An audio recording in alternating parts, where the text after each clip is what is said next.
Hello and welcome to Turbo 360. In this tutorial series, we're going to build a podcast search website. It's going to look like this, where visitors can search for podcasts in here, and the results will show up over here. And when the visitor selects one of the podcasts, the most recent tracks will show up over here, where you can then stream the audio from the most recent tracks of that podcast, the most recent episode. We're going to be using Node.js and Express for the server as usual. And on the front end, we're going to use React.js on this project. So this is going to be a good introduction to React. We will not be using advanced React concepts, just the basic intro concepts. So if you're new to React and you're trying to get familiar with it as a front-end UI tool, this is a good intro for that, especially since we're going to be using some server integration as well. So we're going to be doing front-end and back-end in this series. So this is a good full-stack tutorial. This is not for complete beginners, so if you're a total beginner to programming, you've never coded before, this is going to be moving a bit too fast. This is a good tutorial for those who have been doing some self-study for a while, so somewhere around 6 months or so, maybe to a year, and you're trying to gain some familiarity now with more modern front-end UI libraries like React and full-stack Node.js and Express. So that being said, you're going to need Node.js installed on your machine. So if you don't already have that, head over to nodejs.org and click on the LTS and go ahead and download that and run through the installs. We're going to be using Turbo for our hosting environment. So if you do not have an account on Turbo, head over to turbo360.co right here and go ahead and sign up on the bottom. And this is free, so you don't have to worry about paying for the hosting. And we will be deploying our projects to Turbo for the hosting environment. And also, if you're watching this video on YouTube, check the description for the download link to the theme. This is a theme we're going to plug in, and the download link for the theme will be in the description of the YouTube video. Or if you're watching this on the Turbo site, head over to the project, the tutorial page on Turbo, and the download link will also be in the description there as well. Like I said, this is not for total beginners. If you're completely new to coding and JavaScript in general, this is going to be moving a bit too fast, excuse me. If that's the case, just head over to Turbo and click on the tutorials page where you can find a lot more beginner tutorials where we explain things in much more slower and greater detail. So particularly this would be a good place to start, basic Node.js and Express, if you're totally new to the full stack JavaScript environment. Okay, that being said, let's head over to our terminal and let's get started. I'm using a Mac OS, by the way. If you're watching this on a Windows machine, some of the commands are slightly different, but wherever that's the case, I'll try and remember and make sure that I point those out. So the first thing we need to do is install, we'll check our Node version first. So I'm going to check my Node version. I'm running 12.18.3 on this machine.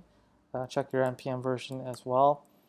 6.14.8 for me. So if you have these version numbers or higher, you should be good to go. If you have a lower version number, you probably should update. You might be able to get away with version 10, but it's generally a good idea to update just because. We need to install the Turbo CLI, or the command line interface, which is going to be the tool that we use to interface with our Turbo environment for deployment. So basically, we're going to be using that for deploying our project to our server. So you need to make sure you have that. If you're running a Windows machine, the command is npm install -g turbo CLI. This is if you're running a Windows machine. If you're running a Mac OS or Linux machine, you need to add the sudo right here in front. So make sure you have that checked off before you go ahead and run the command. I'm going to run it right now. So it's going to ask for your password. You're not going to see the password entered as you type in, so don't let that throw you off. And I don't think the Windows machine shows the password, so I think that's only for Mac OS and Linux. So if you don't see the password prompt on Windows, that's okay. Just go ahead and run the command. And make sure you have this version number installed or higher. So if you want to confirm the version number, you do Turbo and then version. So I'm running 0.39.5. If you're running a CLI version that's less than this, maybe you have it installed from a previous tutorial or something like that, go ahead and run the install again and just get an updated version just to make sure you have everything, all the functionality that you need in this tutorial that we use. That should be everything we need for this tutorial, so let's go ahead and get started. So I'm going to change directory to my desktop, and I'm going to create the project using the Turbo scaffold, which gives us a very bare bones Node Express application right out of the box with a lot of sort of default configuration options plugged in. Makes life a lot easier just to go ahead and get started. So we're going to go ahead and set up a project called a pod search. So this is how we create our new project using the Turbo CLI, the scaffolding engine. It's going to create a project here on your desktop or wherever you are doing your work. I'm going to CD into that right now, and I'm going to open up the project in Visual Studio. Of course, you can use whatever editing tool that you like. So here I am with the project open in Visual Studio, and here you'll see, like I said, a very bare bones Node Express application that works out of the box, except we do need to install the dependencies. So before we go ahead and run anything, the first thing we need to do is npm install to install the dependencies of the project, and then we can go ahead and run it. So while it's installing, let's comb through this real quick just so you have a good idea of the architecture. So we have our package.json, where we have our dependencies declared, as well as our dev dependencies, as well as a couple basic scripts for running and installing and things of that sort. If you look at the app.js, this is where we configure our routes right here. And for the request response cycle, right here we have two routes already configured by default. We have an index route and an API route. We're going to remove both of these and use our own instead. But before we do that, let's just go ahead and make sure we understand the architecture. So these routes are being imported from the routes folder right here, where we have our API and our index route. And the index route is the one that's rendering the home page, which you can see going back to the app.js. We have the index route right here mounted on the home path. This slash just means the home path. So that means when we run the project, we will be invoking the index route right here. And like I said, we're going to remove all of this and replace it with our own stuff. But let's go ahead and run it real quick just to make sure everything works. So when the install is done, you should see something like this. Let's go ahead and run it by running the serve command, npm run serve. If you're not familiar with where this is coming from, if you look at the package.json, you'll see in the scripts we have a serve command right here, which gives us the dev server, which runs the dev server. So npm run serve, and then it's going to run the dev server on localhost 3000. So if we head over to a browser and open up localhost 3000,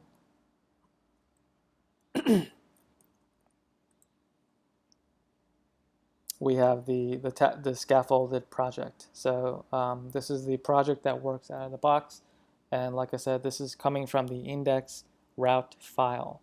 So that's going to be this file right here. Let's turn off the server by doing Control-C. So go ahead and turn it off, and let's go ahead and remove the default stuff, the default content, and let's insert our own stuff instead so that we can take over the UI.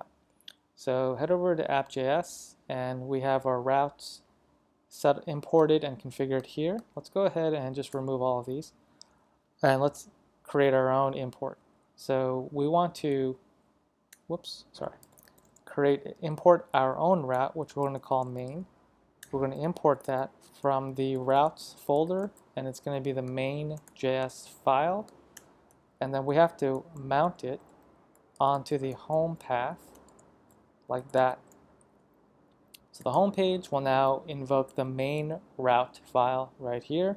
Of course, we don't have that file because we didn't create it yet. So if we click on the routes folder here and create a new file like that, we have to create the main.js over here.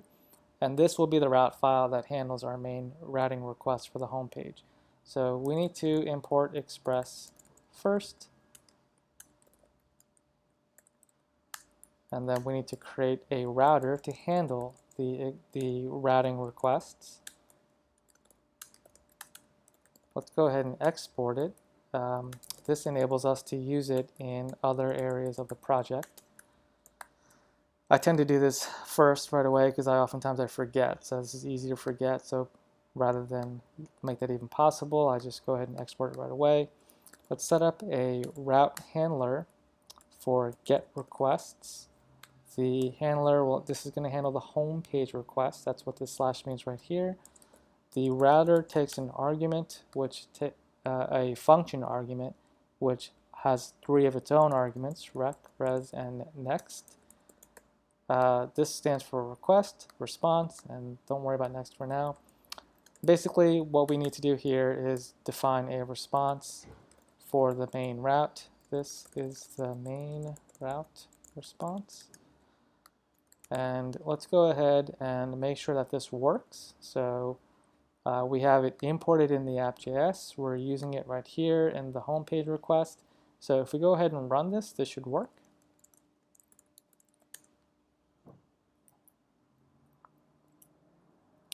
So let's head over to localhost 3000, and this is what we see, and that's correct. So let's go ahead and turn off the server now, and let's go ahead and set up a template, a HTML template to render instead of this raw string right here.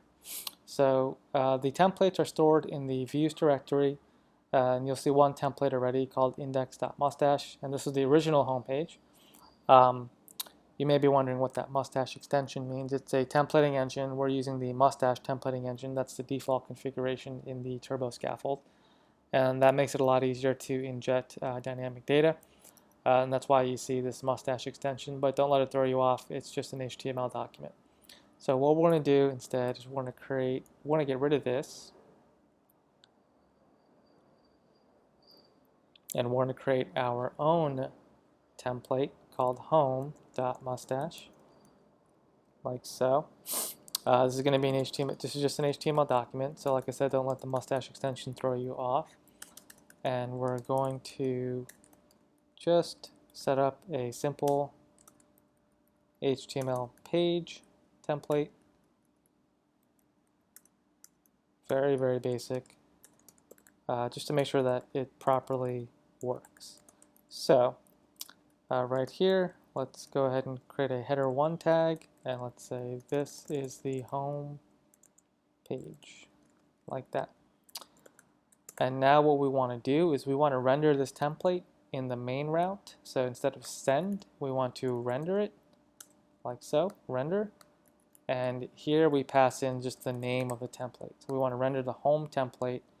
We don't need the mustache extension. The templating engine already knows what extension to look for. So now we can run npm run serve.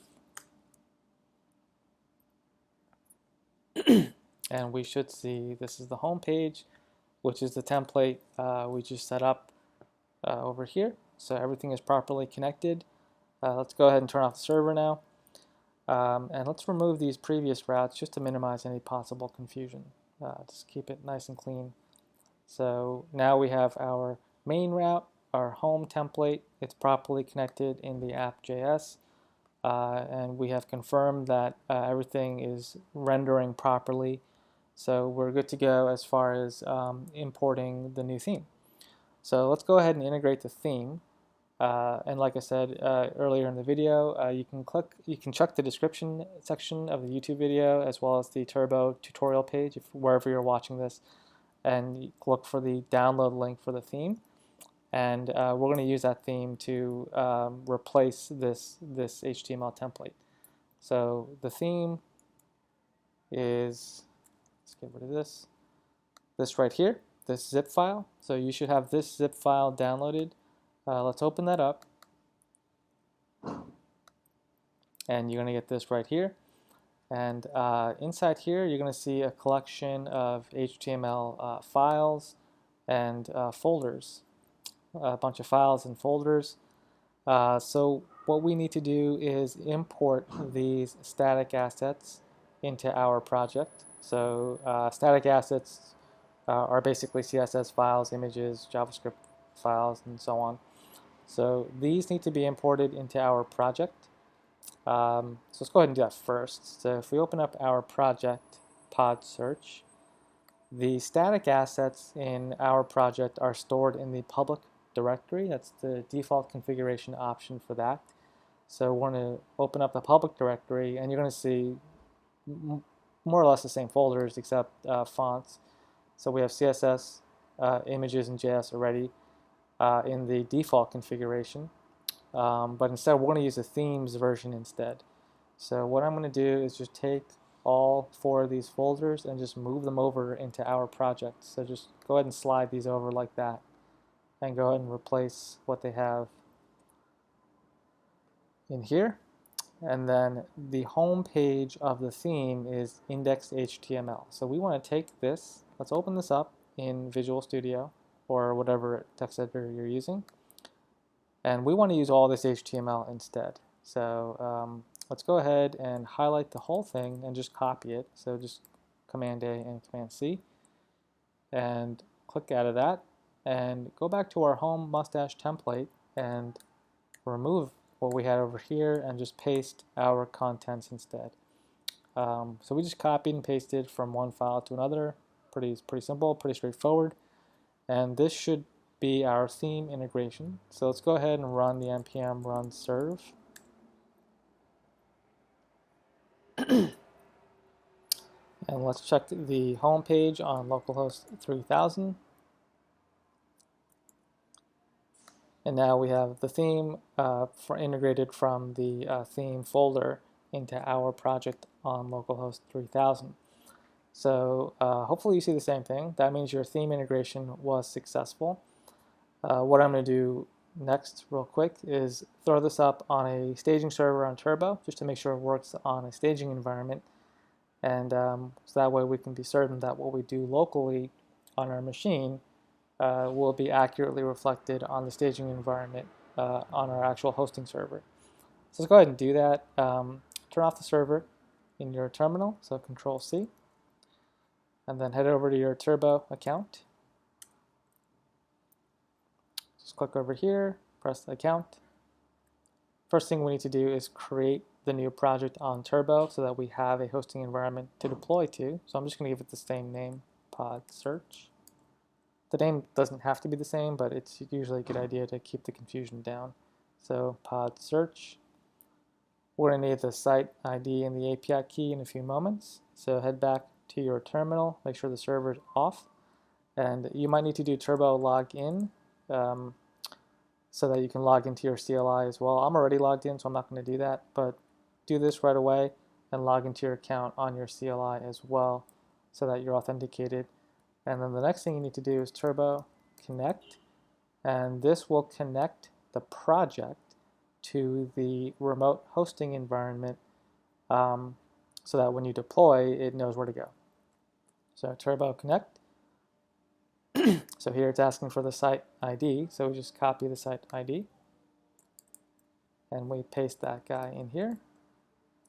And then the API key, same thing, just copy and paste the API key. And what this does is it connects our project locally to the remote hosting environment so that when you deploy, it goes to this environment over here. Let's go ahead and do that just to make sure everything works. So the final command here is turbo deploy. I'm going to pause the video while this goes up because this normally takes about a minute or so. So make sure, hold on one second.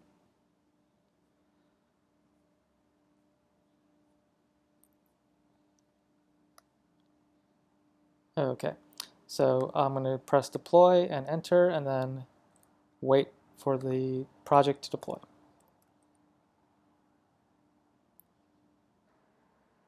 Okay, the deployment is up, and if it worked for you, you should see a similar output here. It gives you a staging URL where your project is being hosted, so we can just copy that guy and paste it into our browser and check whether or not it works the same on staging as it does on local, which it does. So everything works the same on staging. You can see here this is a staging link as it does on localhost. So that's good news. That means everything we're going to do locally should work on the remote environment as well, which means our project is properly configured on both local and staging. Great Great, so let's go ahead and do a few more configuration options to configure the project for React. So what we need to do is install a couple libraries for React to make sure that our project can basically run a React UI. So the first thing we need to do is install React, obviously. So npm install. We need to install React as well as the React DOM. We need both of these libraries because the React DOM is what enables us to essentially mount the React code onto an HTML template. That's essentially what's going on there. Just making sure I didn't forget to press record. Sometimes I forget to do that. And we do want to save this, so go ahead and do that.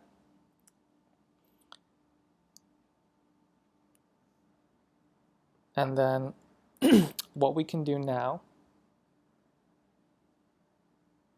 I'm just confirming that everything properly installed. So these are the React and React DOM versions we have. What we want to do now is set up our React code, our React source. So I'm going to create a directory for that in the root level called src. So just clicking on the package.json first, making sure everything is properly configured, and then let's create a new directory called src. This is where we're going to store all the React code. So inside the src, I'm going to create an index.js, and here is going to be our entry point for the React code. So here's where we start writing actual React. So we have to import React naturally, and we also have to import the React DOM.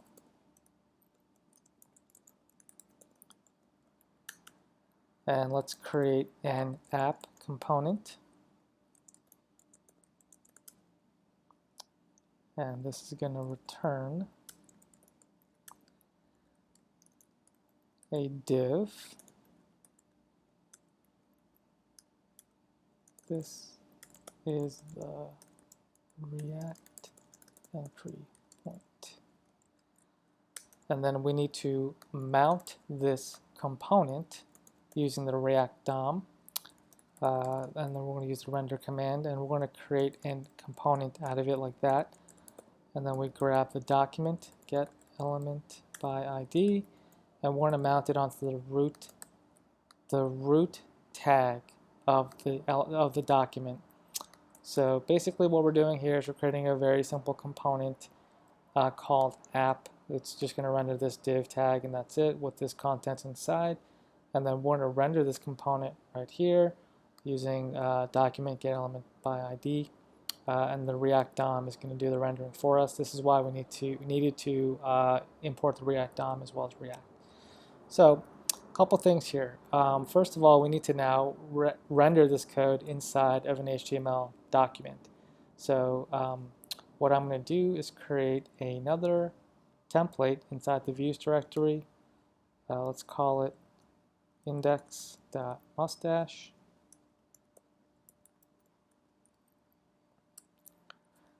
And in here, we're just going to have another very simple HTML document.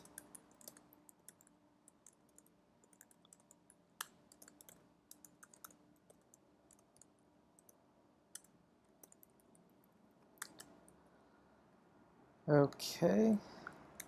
Now, if you look at the actual React code, you'll see that it's looking for an element by ID named root. That means we need a div tag inside the React template, the template that's mounting the code with that ID. So we need to create a div right here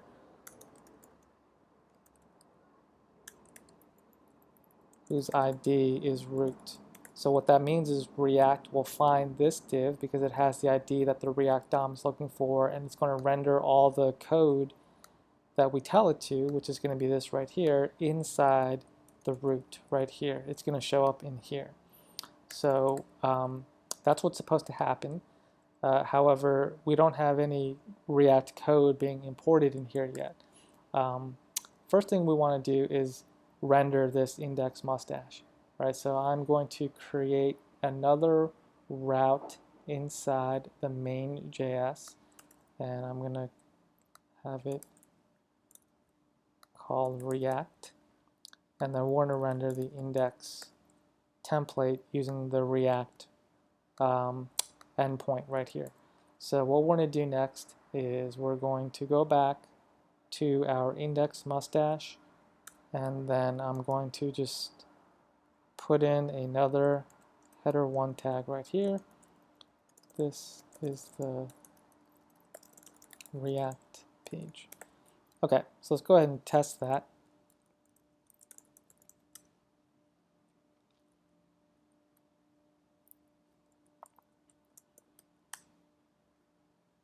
So here's the home page, and then if we do React, we have this is the React page. So now the question is, how do we get the root here to actually render this React code? So I'm going to get rid of this. What we need to do next in order to make that happen is we need to import the React code, which is just going to be a JavaScript file, and that's it. This is going to be a JavaScript file, text, JavaScript. I'm going to import it. The problem is we can't import this directly, unfortunately. We have to import it a compiled version. So the question then becomes, where do we actually import this from? Well, the first thing we need to do is compile the React code because this code right here is actually not valid JavaScript. This is what's called JSX. So this JSX code has to be compiled or transpiled, depending on who you talk to, into just valid JavaScript. And that's done through a transpiler that we're going to use to transpile this code called Webpack, which is by far the most common transpiler or bundler that developers use to transpile React code. So luckily, the Turbo CLI gives us a very simple command to integrate Webpack into our project. It's very simple. We do turbo extend Webpack, and then that will configure our project to have a Webpack bundler for our code. We're going to use the React option, obviously. So it's asking us here, which one do you want to configure it for, React or Vue? We're going to use React. And what this is going to do is install the necessary libraries as well as the Webpack default Webpack configuration so that we can go ahead and transpile our code into our React code into valid JavaScript, which makes life a lot easier rather than setting all this up from scratch. So this should be done in about a minute, and then we can use it to actually transpile our code or compile.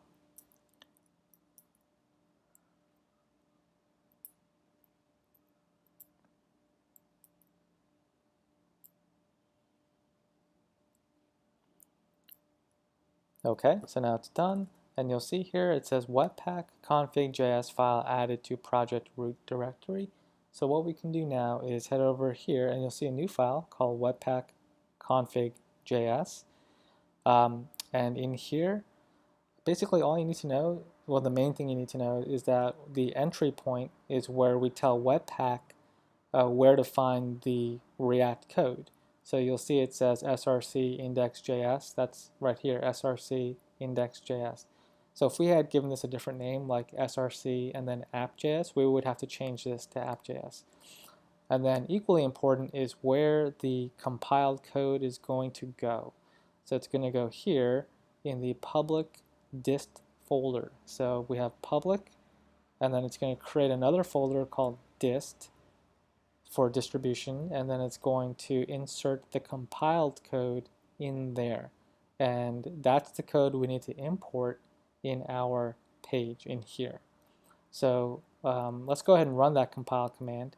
The way you do that is if you open up the package.json, you'll see we have a new command here called build, which runs basically Webpack after a few prep commands.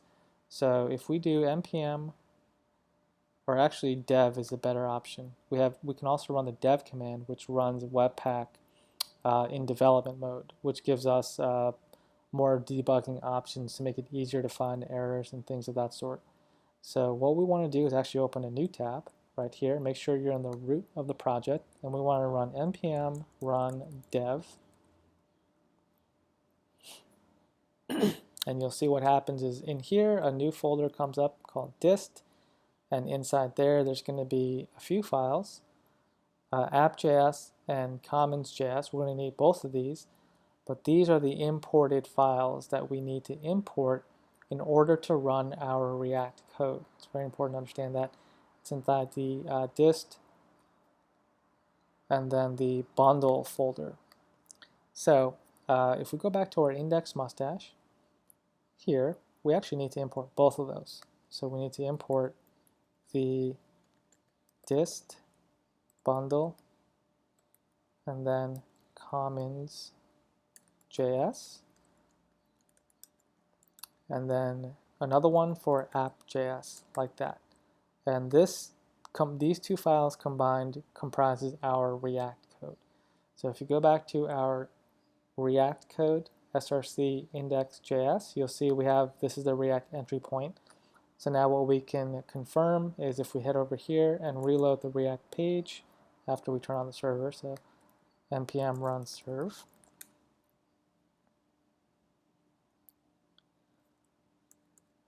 we have this is the React entry point. And that's how you do a basic React setup for using Webpack and a very simple React component. Now, the last thing we're going to do is run the production build. So head over to this terminal and turn off the server, Control-C, on both of these actually. And we're going to run the production build and then throw it up on the staging server to make sure this also works on the staging environment. So let's go ahead and do that right now. So we do npm. Over here we do npm run. This time we do the run build, because here we have to run a production compile script, which will give us the non-development React code, which is what we want on the server. So we do npm run build.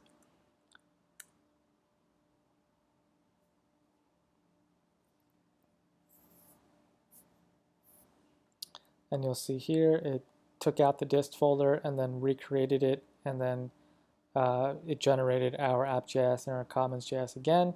So that's correct. We can just run it locally as well.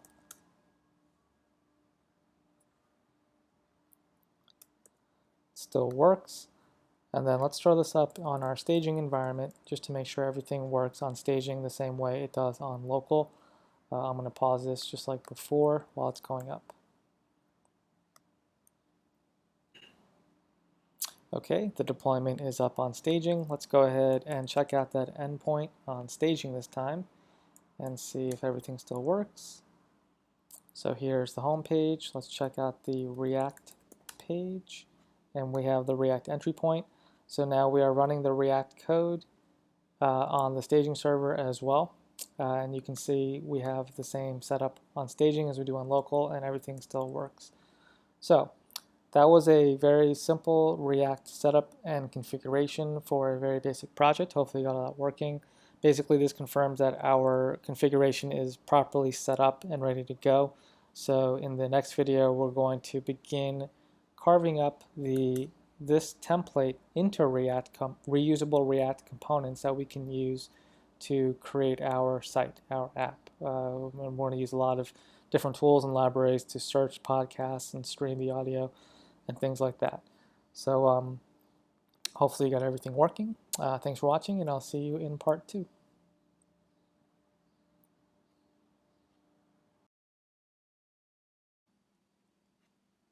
Test. Hello, and welcome back to our podcast search tutorial series here on Turbo 360. In the previous video, we set up the project and we integrated React and made sure that the React component was properly rendering, and deployed to staging to make sure everything works on the live hosting environment as well. In this video, we're going to continue setting up the React by carving up the theme into React components. So a key concept of React is the UI should be divided into components that are reusable for visual building blocks of the main visual UI. So you can kind of see where the components are going to be structured here. We have this one right here for the podcast search results, and that's going to be reused throughout this column. We have these over here. Each one of these is going to be its own component. We'll call this probably episode or maybe track. and those get reused here. And then we're going to have this over here for the header. We're probably going to do away with these. We're not going to worry about these for this tutorial, but towards the bottom we're also going to have a footer. So you can kind of see where the components are going to show up in a React UI. And so then our job is then to literally create those components in the React source code and then use them to construct the UI over here. So let's go ahead and get that process started. I'm going to run the Webpack. So I'm going to open up a new tab. Make sure you're in the root of the project. And let's run Webpack. So sudo, well, we don't need sudo on this. We can do npm run dev. And again, that's running the Webpack dev script right here. And that's going to compile the React code. And let's run the dev server over here.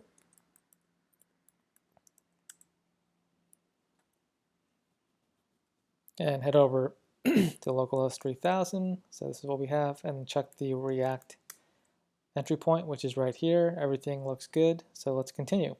So in the src folder, we have our React entry point. And this is where we want to lay out our components. So the first thing we're going to do is we're going to create a new folder called components. And inside the components, we're going to create our first React component for this project after the entry point for this over here, and that's going to be our header.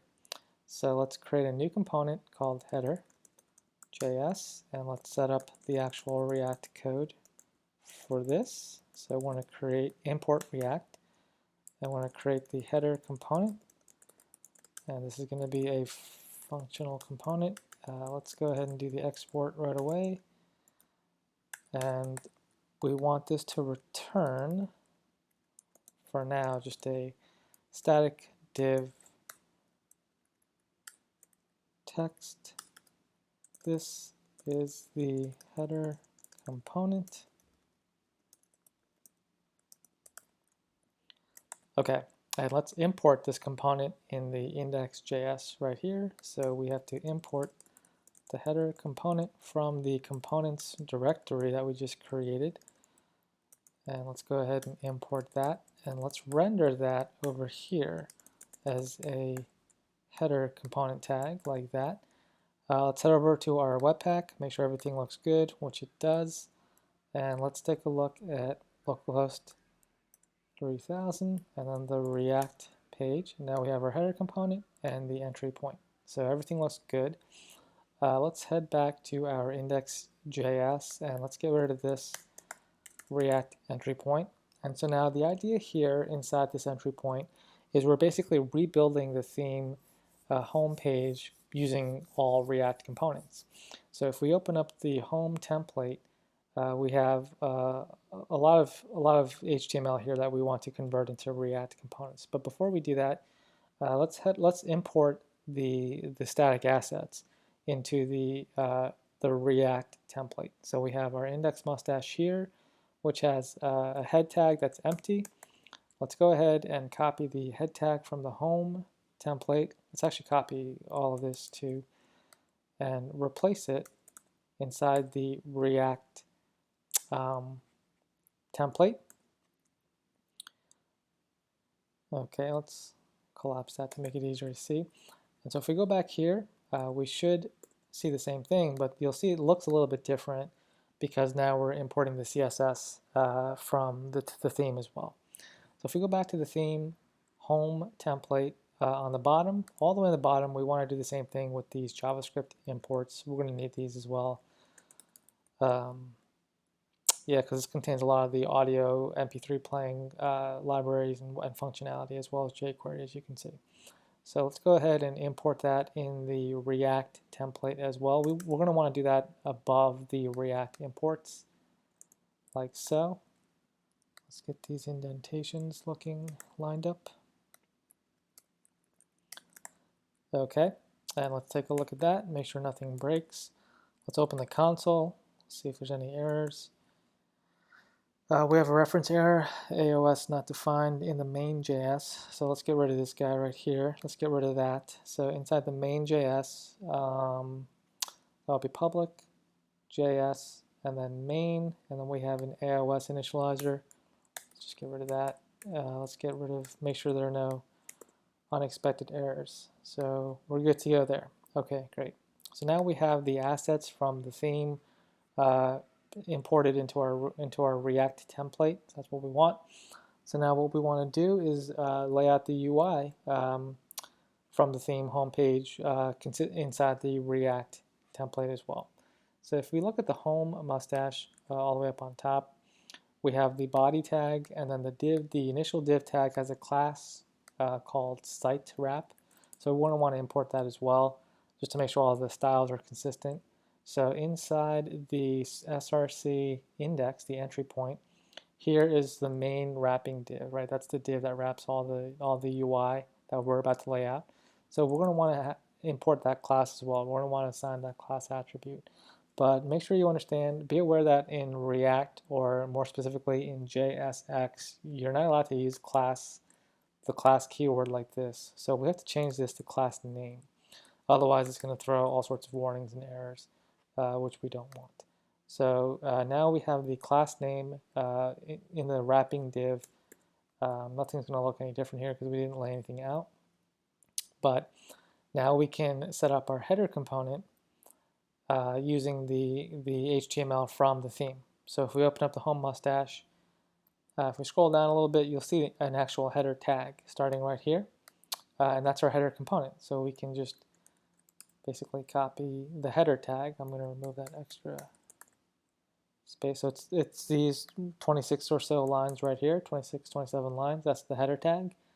And we want to head back to the header component and remove the placeholder stuff here and insert the header HTML from the theme. That should be over there. And remember what I was saying a few moments ago about how the class keyword is reserved in JSX, so these shouldn't be here and they should be replaced by class name. So it's pretty easy to do. We just do in Command Option F, and we can do a find and replace like that. And we can just replace them all by clicking that button right there. And we convert all the class references to class name. And that's going to give us valid JSX code. And then we can save this. And that should give us a clean build. Let's check over with Webpack, which it does. So let's remove these extra spaces too. So now our header component is rendering, which is rendering over here, should show the same thing as this template, this theme over here. So now that I reload, I'm getting the same thing, which is great.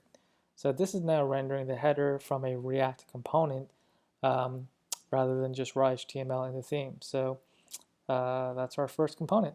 So here our header is being laid out inside there, just like in the home template, template from the theme. And then the next section of HTML is going to be this right here, site section, which covers from here to here. So it's a lot. It's line 61 to 230. Copying and pasting all that's going to be a bit too much. So I'm just going to copy the site section div, and this is rendering right below the header. So we want to do the same thing like that. Again, don't forget it's class name. And then head back to the home template. We also have a div container. So this is a bootstrap container class, so we're going to want to copy that and render that right here.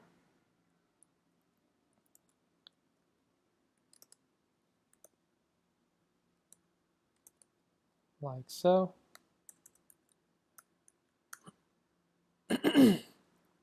And again, it's class name, not class. And then we have a bootstrap row right here. So let's grab that guy.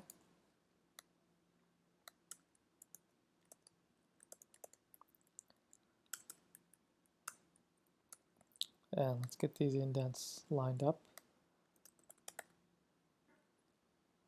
And then we have a column LG3, which covers from here to here. Let's grab that.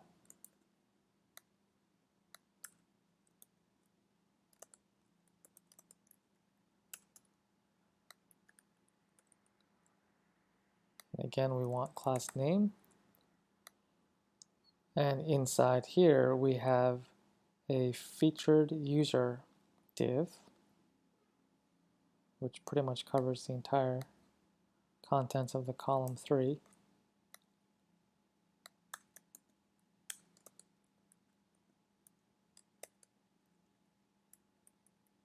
Okay. And again, don't forget this is class name.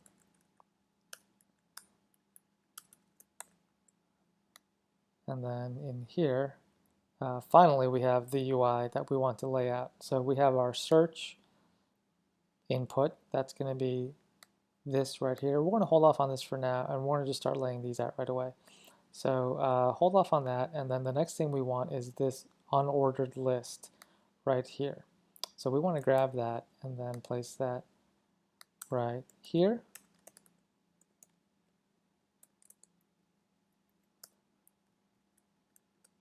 Whoops.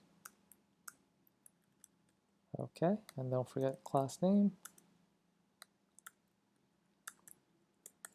And then inside here, we have one list item. And you can see here it says Claire Stanford, and that's going to be the first one right here. So let's go ahead and just copy that one, and that's it. So let's go ahead and copy this. And let's make sure we have all the class references converted to class name. There's only a few of these. And then be aware that the image tag right here is not closed. And that's a big no-no in JSX. So in JSX, you have to close all your elements, even if they're self-closed. So a very common tag that remains unclosed is an IMG tag, as well as input tags. These typically go unclosed, same as BR, line break tags, BR tags. So you're seeing these warnings here for that reason. So we have to close that tag like so, otherwise it's going to crash. It won't work. So make sure you catch that. And we have a clean build right here. So if I reload the React, now we have our first podcast showing up right there. And so if you look at the UI from the theme, you'll see that this shows up many times. So this should be a component. So we're going to convert that into a component right now. So let's go ahead and create a new component. Let's call it podcast row. And we want to import React. We want to create the component.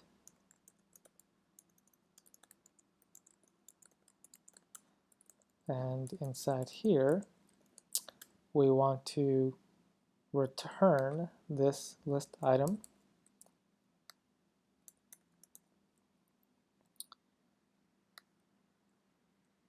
And don't forget to export the component.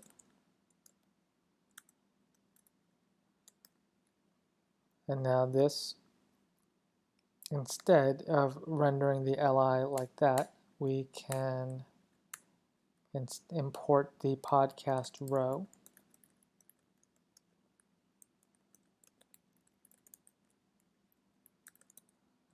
And we can do that instead. Make sure you close it. And here, check to see if Webpack is throwing any errors, which it looks clean right now, and then go ahead and reload the React page, and we have the same thing. And then if I take that podcast row component and just do it a bunch of times, we get that. Great. So now we're reusing the component to render the list of podcasts as they show up over here. Don't worry about populating the content yet. We'll do that in a few moments. But the next thing we want to do is set up the component for this track right here. So let's go ahead and do that. We'll call this one episode because each one of these represents a podcast episode. So let's go ahead and set that up. So inside of, let's see, we have our column 3 div.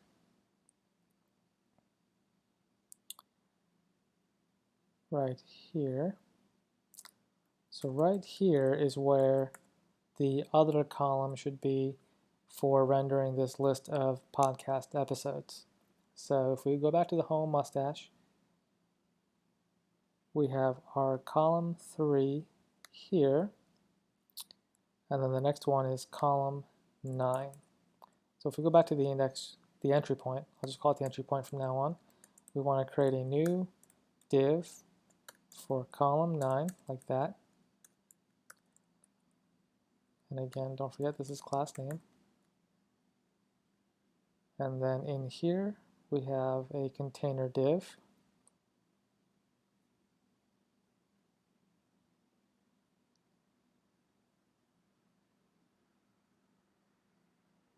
So this one right here, from here to here, looks like the first track. Let's try and move this guy over. So we have, let's copy this and go back to the entry point, and then here. So we have a lot of adjustments to do here. So first things first, we gotta take these class references and convert them into class name. So just do a Command Option F and do a find and replace. Let's see if we have any unclosed tags. So typically that would be image tag. We have a source tag here that's unclosed, so we want to close that.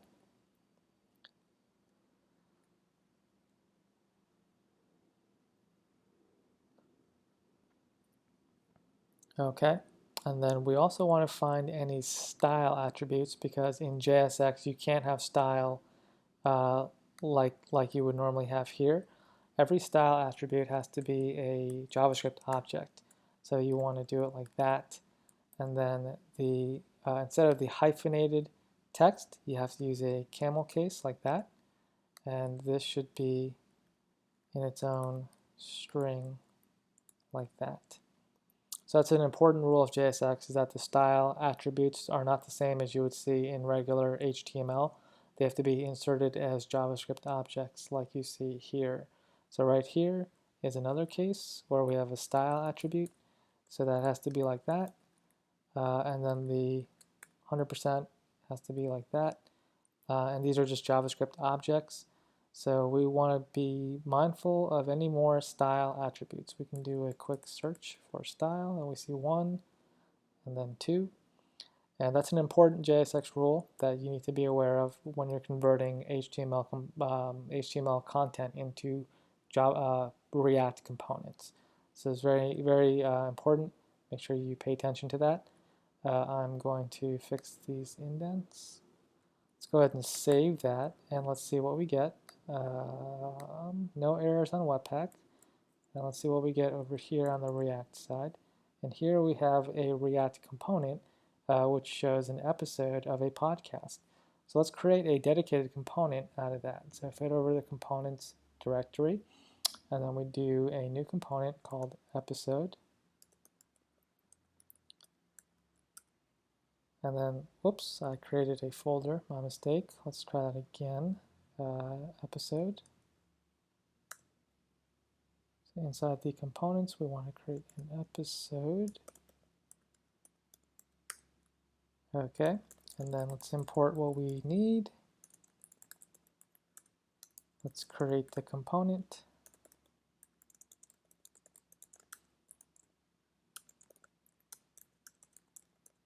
Let's export it here.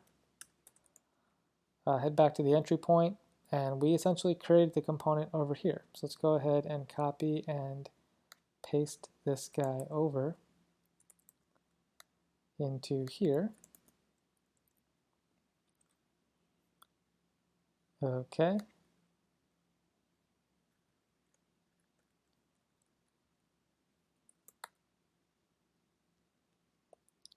And this is going to be our episode component, and then let's go ahead and import that like so. So episode.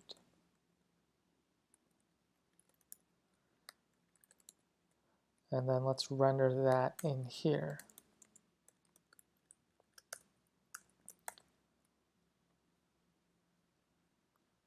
Okay, and let's see what we get. And everything looks the same. So now what I'm going to do is I'm going to just copy and paste a few more. And let's see how that looks over here. And we're good to go. So now we have this split up into components. We have our podcast search results, we have our episode, and we have our nav bar. So for now, we're going to go run with this. We'll finish out the components later. Most notably, the footer we'll deal with later. But these are the components that we'll need to actually interface with the project itself. Let's add one more right now that we're going to need to actually interface with the app, which is going to be the search bar. So this over here. So let's go ahead and find that in the home page. So it's back in column 3. And that's this guy right here, search podcasts. So that's going to be this block of HTML right there. So hopefully you can see that. And then we want to go back to the entry point. And that goes, where does that go? Let's see. That's right inside the column 3. Oh, nope, I grabbed too much. Let's try that again. So it's actually right here. That's all it is. It's only this these lines of HTML. So make sure you have that. And then let's head back to the entry point. And right inside the HTML, it's inside the, right above the UL and inside the featured user div. So we have our featured user div, and right above the unordered list, we want to just drop that off right there. Get the indents right. And then like I was saying about earlier about the, well, first of all, let's get the class names taken care of. So let's take care of that, that, and that. And then remember what I was saying earlier about the style attributes. So these have to be converted into JavaScript objects. So like that. And that has to be a string. Same thing here. And we can just leave that as a number because it automatically assumes the units are pixels, px. And then same thing here. And we can just put this whole thing in as a string like that. And that should be good to go. Let's make sure we didn't miss any style attributes. Okay, go ahead and save that. So make sure you save that. And then let's head back to our UI, our React UI. And now we have that. And we have that weird size for the button. Let's see what's going on there.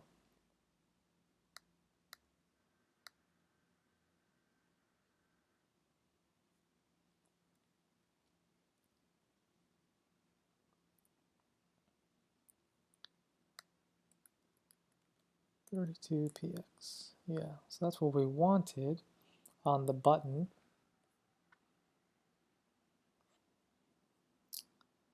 But for some reason, this isn't showing up.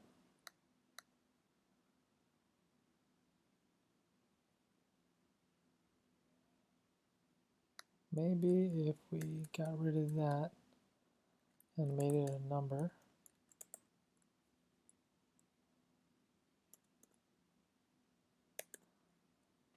Okay, there we go. So now we're in business. Our UI is now parallel to the themes UI, except now we're using all React components, and this is what we're going for. So this is an important concept in React. You want to carve up the UI into a series of components that are then rendered. It's basically reusable parts is the main thing here. We want to make sure our UI consists of reusable parts. That way our UI is modular and can be extended and reused in different portions of the project. So hopefully you got all that working. Let's go ahead and run this as a production build and throw it up on the staging environment and make sure everything looks accurate over there as well. But before I do, the last thing I'm going to do is take the index.mustache, head over to the routes folder, the main.js, and instead of rendering the home, I'm going to render the index and get rid of this test route right here, because really we want the home page to be our React project. So we just swapped out one for another. So now if I go back to here, I can go to the home page and I will see the React UI instead of the theme, which is really what we're going for anyway. So this is a better organization. But again, this is all React. So let's go ahead and turn off the server and turn off the Webpack build script. Let's run the production build, so npm run build. So if you go to the package.json, you'll see a build script, which gives us a production build.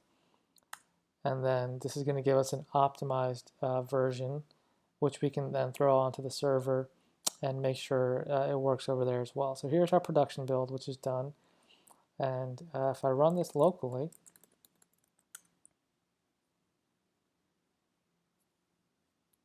just make sure everything still works, which it does. And now let's go ahead and turn off that server and let's throw it up onto the staging environment to make sure everything works on staging as well. So I'm going to pause this while the deployment is going up.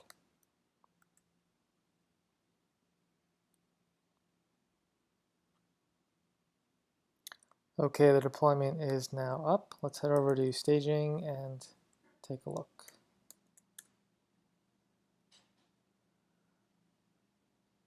Okay, great. So here's what we have on staging, which is the same thing. Again, this is a live staging URL, and this is now rendering the React code that we wrote, the components as you can see here, and this is what we're going for.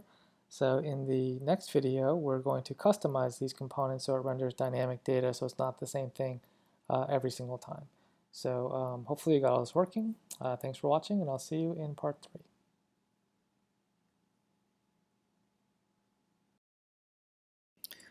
Hello, and welcome back to the podcast search tutorial series here on Turbo 360.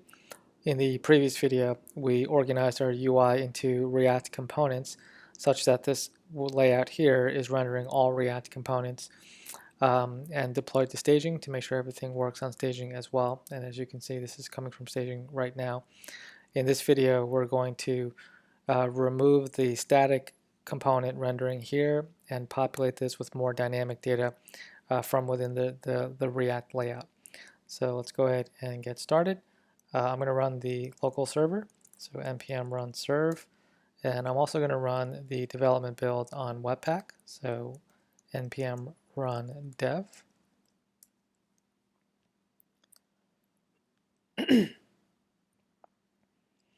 Let's head over to localhost and make sure everything still looks the same, which it does, so we're good to go.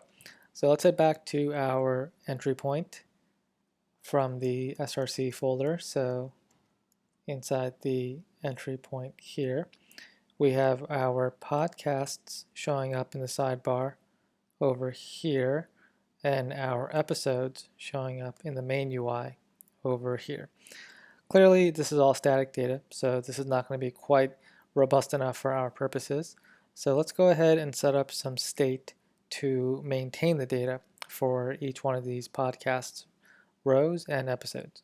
So we're going to need an array for each one of those. So we're going to need one array for podcasts and another one for episodes. And excuse me, each one of these will contain a list of JSON objects for each podcast showing up here and each episode showing up here. So these are going to be JSON objects.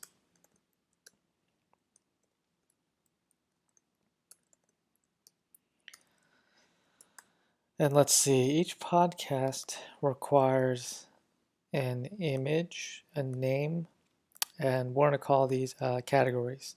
So let's go with an image. Let's add an ID here as well. Image, name, image, and categories. which will be an array of strings. And then let's just do 3 of these, change the ID, and we'll call these podcast 1, 2, and 3. Let's go with sports, entertainment, news, politics, and business, economy. Okay, so these will be our 3, and then let's use the same image for all 3 of those.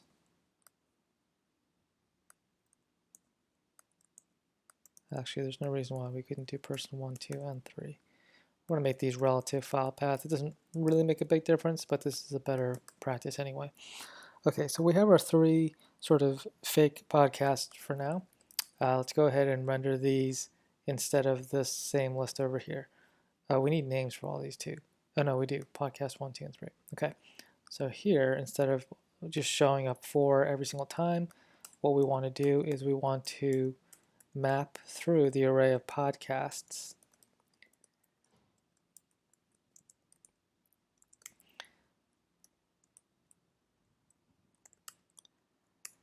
And for each one of these, we want to return a podcast component like that, which should work right now as it is, but each one of these, every time you're mapping through an array and returning a component, that component needs a key property. That's a React requirement, and so that's why we actually gave it and each podcast an ID like so, because the key property has to be unique. So now that we have that, we should be able to reload the UI and check. So now we're getting this a couple more times, 1 for each item in the podcast array.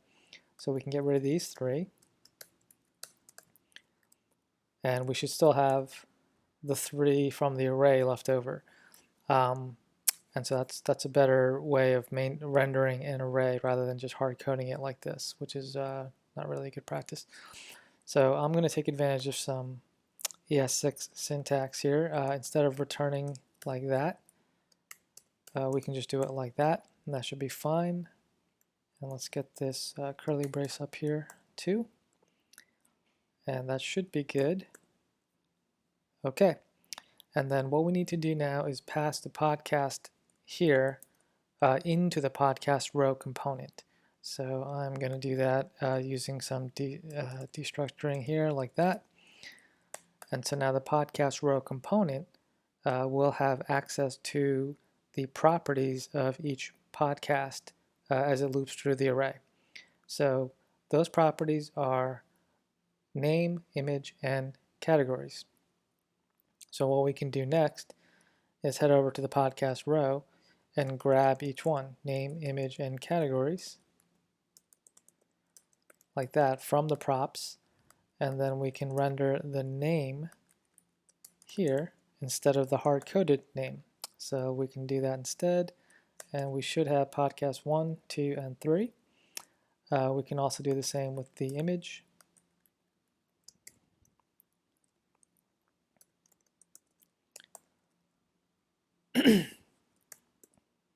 So now we have 3 separate images, and we can do the same thing with the categories, but don't forget this is an array, right? So what we want to do is we want to join the array with a comma and space so that we see sports, entertainment, news, politics, so forth and so on.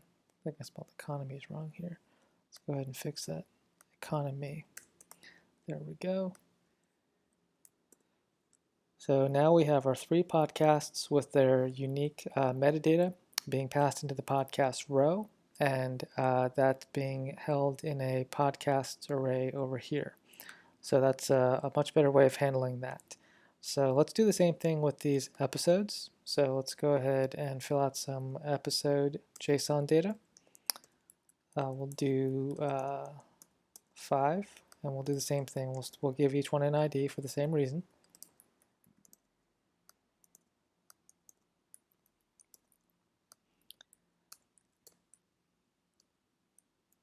Okay, and then let's go into the episode here and see what we need. We need an image, we need a title, and we need an MP3, a URL for the actual MP3, and we'll worry about these later. So we definitely need an image, a title, and the track. We'll call this track URL. So we need a title, image, and track URL, like that. Okay, and let's go ahead and just copy and paste these in. Okay, and we'll call this track 1, 2, 3, and 4, and 5. Okay, and if we go to the the episode component, we'll see images here. And let's go ahead and populate these. So we have images 1, and we should be able to do the same thing, just go from 1 through 5. 2, 3, 4, and 5. And we're going to take the episode component and grab the hard-coded string for the MP3 file source right here. And we're just going to reuse this every time for now, just to make life a little bit easier.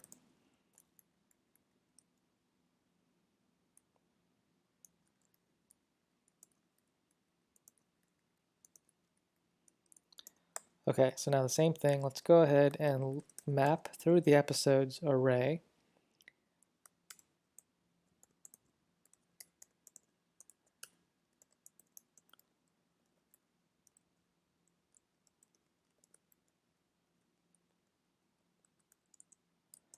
And let's return an episode component, just like we did with the podcast component. These need a key as well, so don't forget that.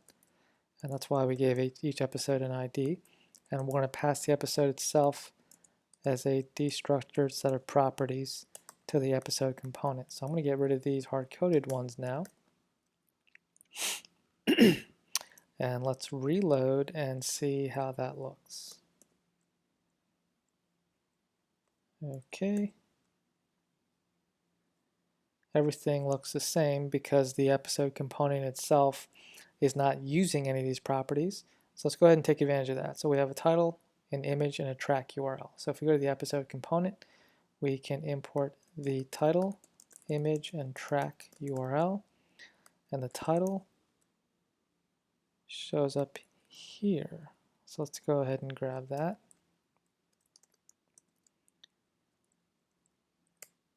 Okay. And let's see how that looks over here. Oh, looks like we made a mistake. So let's see here.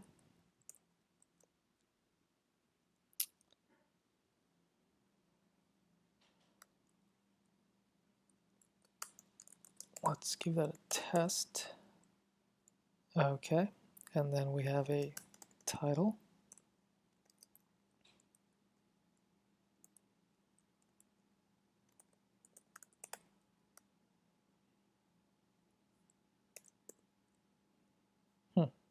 Let's see what's going on. Episodes, title.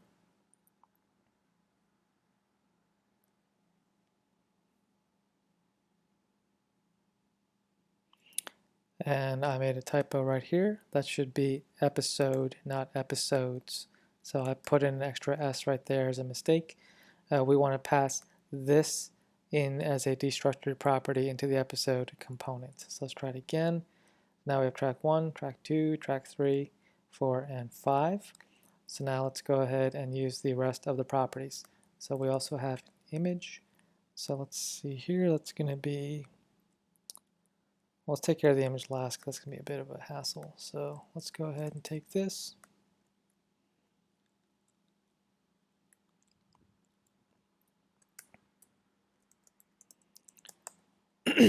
There's the track URL. Let's make sure that still loads. There actually is an actual track here. So here it is, it's playing. Okay, so that worked. And let's deal with the image now. So we have the image, and this is going to be this whole thing here. Let's see. Let's take this whole string right here, and let's create a bg image property out of it. A variable, excuse me, not a property, it's a variable. And let's pass that into here instead, like that. And that should be no change. So let's make sure about that, which it does. And now it's inside that string. Let's go ahead and use the image property itself. So we're going to use a backtick here. So I'm going to do bg image, and I want to use backticks here, and we have URL, and then the image itself. So we can use a $sign like that, and then let's see here. I think we're going to need quotation marks right here, like that. And let's use that instead. And let's see how that comes out. Okay, so now we have different images for each track. Let's go ahead and get rid of this.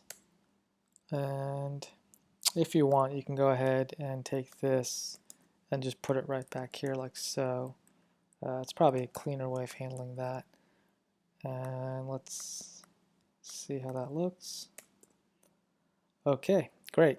So now we have everything set up for dynamic data, right? So we have two arrays, one for podcasts and one for episodes, and each one of these arrays are what constitutes the visual data that we see over here.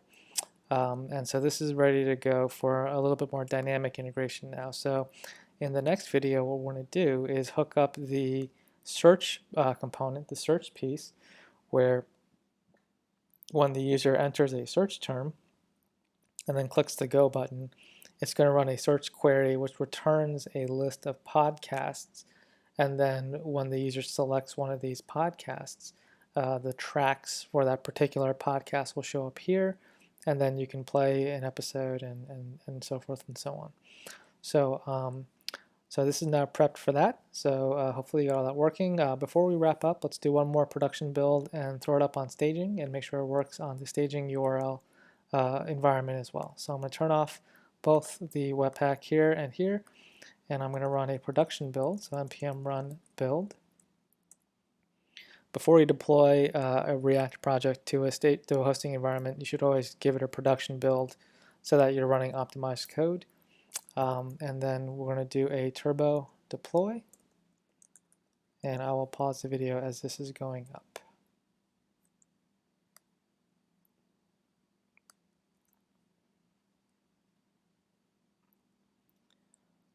Okay, the deployment is up. Let's head over to staging and take a look at what we get. Okay, so here we are on staging. Everything looks the same, and we're seeing a greater variety of data on the UI, both over here in the podcast as well as the tracks. All the tracks are playing the same actual MP3 file, but it's worth clicking on one just to make sure that it works. And which it did over here. There we go. And yeah, so this is now ready to go for a more dynamic data integration by using a search API and rendering the search results rather than just more static data instead. So hopefully you got all that working. Thanks for watching, and I'll see you in part 4.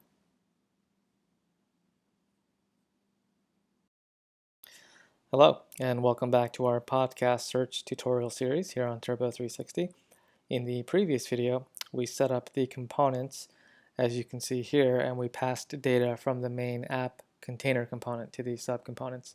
So these subcomponents are now rendering data that's being passed through from the sort of the parent container. In this video, we're going to continue setting up the functionality by connecting the search bar, we're going to maintain the search term here in state, and then actually run a query for a search of podcasts, which will then populate this section here with actual podcast results from the search query. So that's it. Let's go ahead and get started. I'm going to run the server on localhost and make sure everything still works properly. Okay, and reload localhost 3000, and we're good to go. So everything here looks good. So now let's head back to the code. I'm going to turn off the server. I'm going to open another tab as well and run the dev build. And let that run in the background. And let's head back here, and in our index.js of the SRC, the main entry point of the app, this is what we worked on in the last video. So we have to now connect the search bar, which is right here, the search input, excuse me, which is right here, to the search functionality. The first thing we want to do is maintain this actual search term that's being entered into here. So when a user types a term into here, we want to maintain that in the component somewhere. So we're going to use state, the useState hook, to maintain that. So what we need to do next is we need to import the useState hook from the React library, like that. And we need to tell this component that we're going to maintain state for, let's call it search term. And we need to set the search term setter, use state, and we're going to initialize it as an empty string. Yeah, that should work. So let's go with that, and then let's see here. When the user types in a term into the input, which is this element right here, we want to track that in this term right here, search term state object. So first thing we need to do is connect the onChange handler of this input to some sort of callback. So let's say here on input typed. And this will take an event argument, and let's pass this in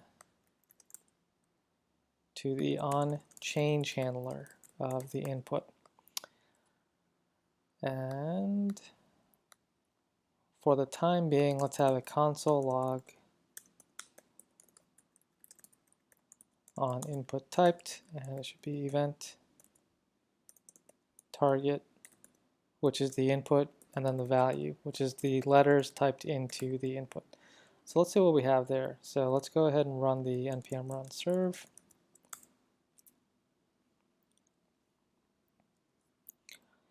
I'm going to open the console here. So option command I. Let's reload. Let's clear out the console. And now we have the onInput typed callback. So that means it's working. Let's see here. Great. So now what we can do is when this is being called back, we can set the search term using the hook provided by useState, and this will actually maintain the characters entered into the input as this search term string right here. So it's being stored in this string right here. So if I'm going to actually comment that out and reload. It should go away, nothing shows up here, but now what we want to do is connect this go button to a click handler, an on click. So let's create another function for that, on search button clicked.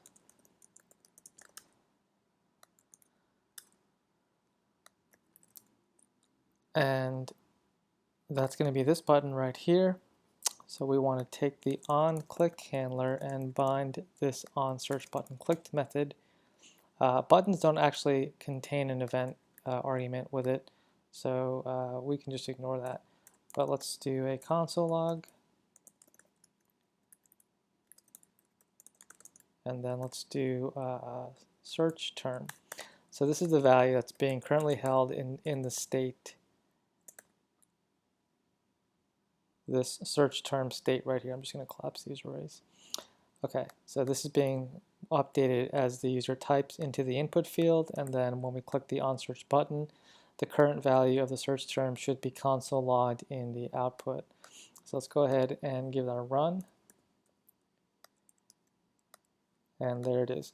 So now what we can do is use this to run a query on a podcast search API to return a list of podcasts with that fit the term. So it should really be something like this, sports or news or politics, something like that. So let's go ahead and set that up. So what we're going to do is we're going to import a HTTP request library called Axios. Let's go ahead and do that. I'm going to turn off the server here and turn off the build. And we're going to do npm install. And we want to import the Axios request library like that. So make sure you have that. Go ahead and run that. And what we want to do next is run a query using a search API for podcasts. Now, luckily, the iTunes Apple search platform gives us a very easy to use REST API. Well, it's not really REST API, just a very easy to use API for querying for podcasts, and we're going to take advantage of that right now. So let's go ahead and test it out. Let's open up our routes and the main.js, and let's create another get handler called search. This is going to be a get, and we're going to res next. First thing we want to do is just make sure that this is even properly connected. So I'm just going to do a quick, sorry, okay, there we go. This is the search endpoint. So let's go ahead and test that out real quick, make sure that that's properly connected.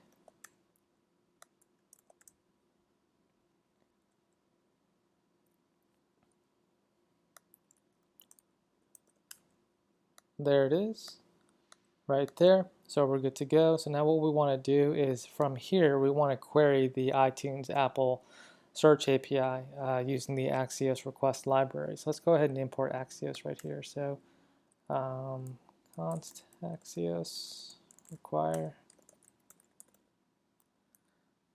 Okay, I'm actually going to put that over here. And over here, what we want to do is make a request to the iTunes Search API using Axios, and then returning the results from that to conduct our search. So what we need to do is get a URL first.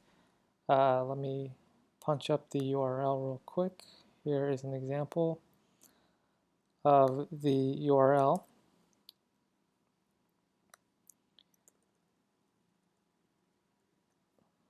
Okay, so go ahead and grab that. I'm just going to get rid of these so it's easier to see.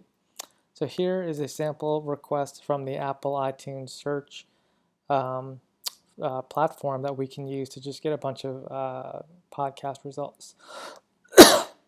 Excuse me, podcast results, querying for a specific term.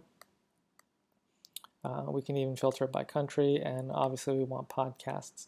So for now, we're just going to hard code this. So we want to copy this and then head back here and just paste it in, and we're just going to run this search every time for now.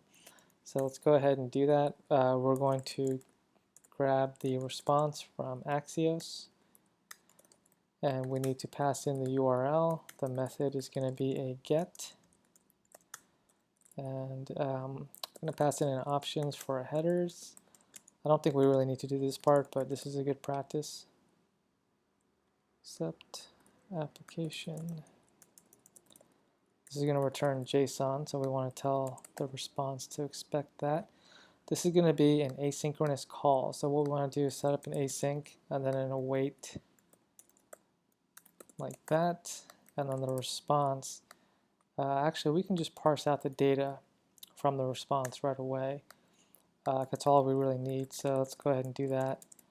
And then let's go ahead and just return the JSON raw data like this.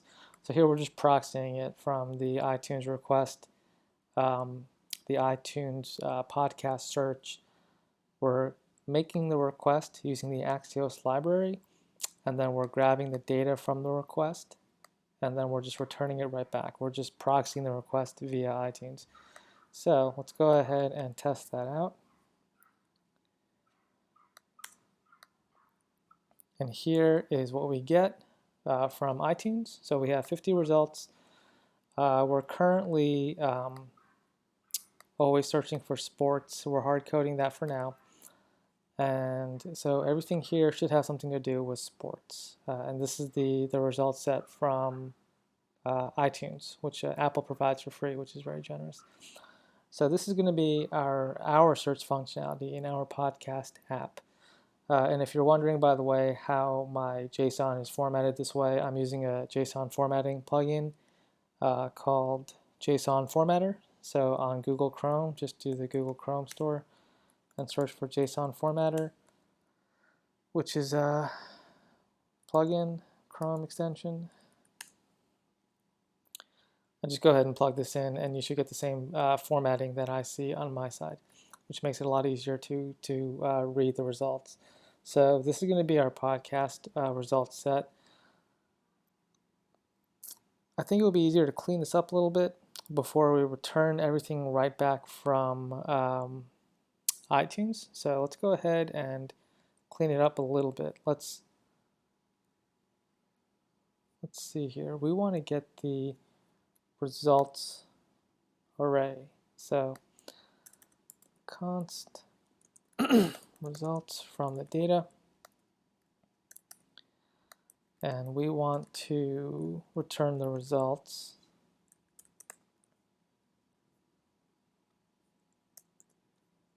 Okay, so here we just have the array of results. I am going to put that inside of a JSON object.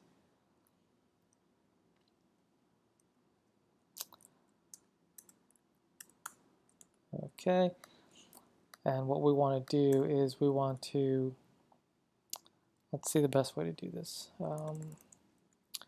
Podcasts. And let's go through the results. Let's map through the result. And we're going to go through this like so, and we're going to return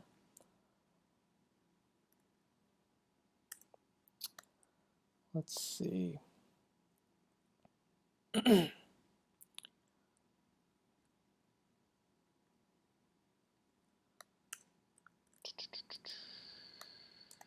Podcast.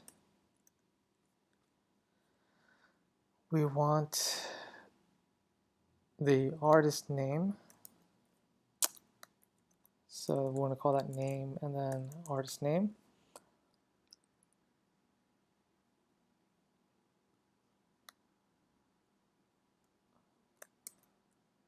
Track name.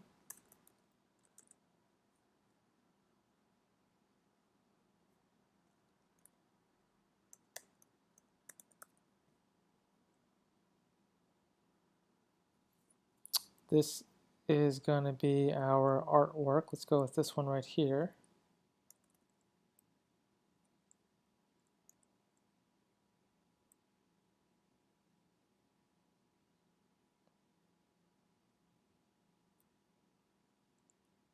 Okay, so this is what we're going to use for the sidebar right here. Okay, so let's do artwork URL 100. So let's go with icon.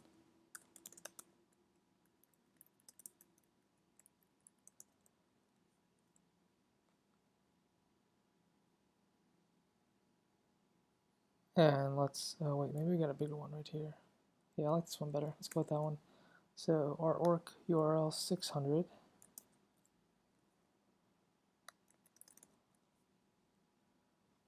And an array of genres. And that's what we're going to use right here. So let's go ahead and do that. So genres. Okay, let's see what we get there. And let's return the podcasts array instead like that. And let's make sure nothing is crashing, and let's see what we get now. So now we just have a much easier set of results to loop through on the client side. This sort of cleans up the data from iTunes and returns only what we want. So hopefully that makes sense. Actually, we are going to need one more thing as well. So let me go back and show the results again.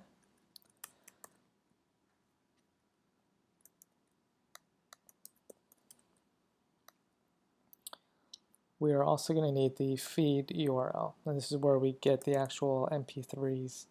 So we'll call that feed.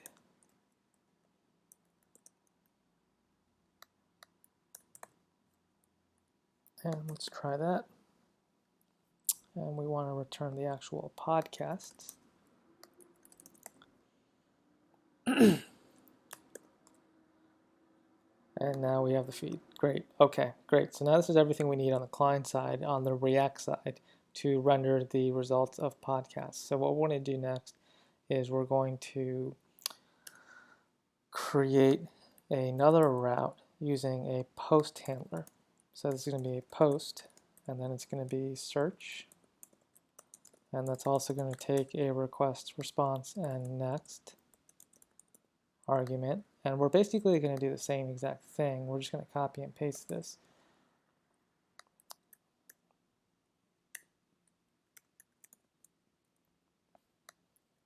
Okay, but we are going to grab the term, search term, from the request body, because the post request type gives us a request body.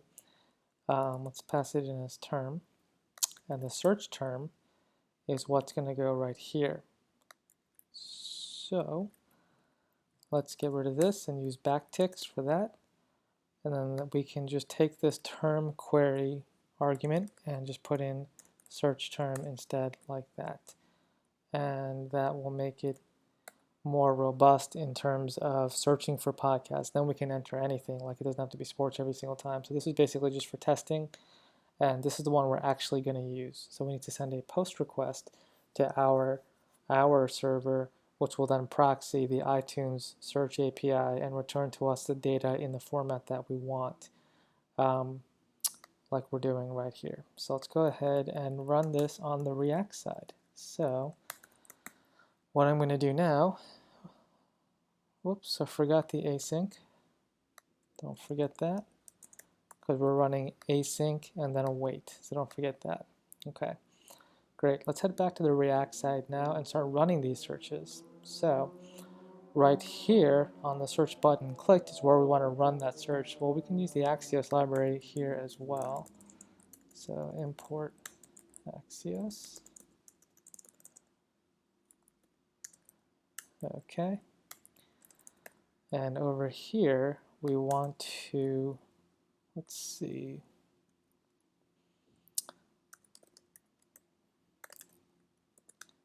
pass in the URL. Let's see, so we're doing /search.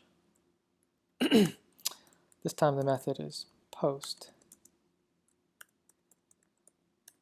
Excuse me, post, because we set up a post handler. Options, headers, accept,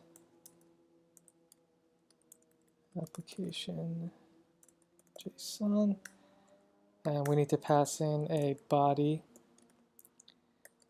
and it is expecting term, and that's going to be the search term right here.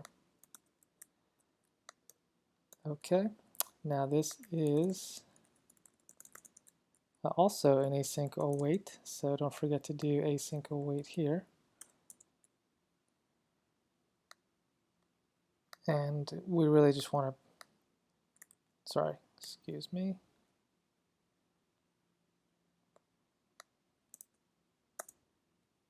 Async, all right. And then we really just want to destructure the data out here like that.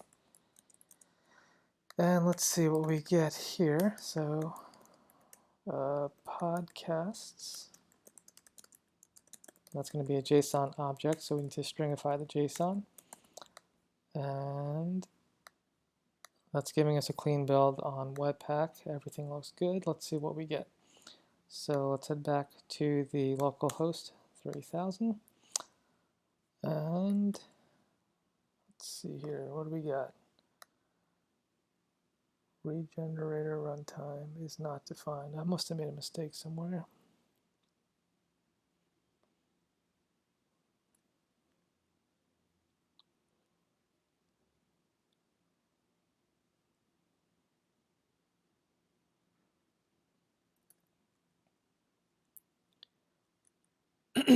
Okay, let's comment this out and see what's going on.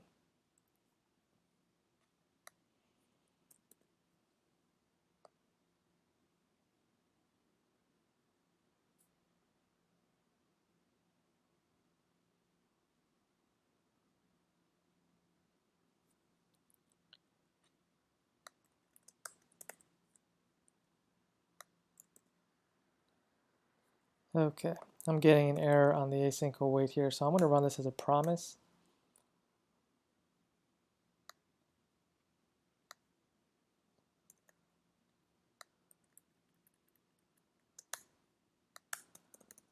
So I'm going to run it as a promise instead. And let's have a catch block here. I'm going to destructure the data out here instead. And let's see.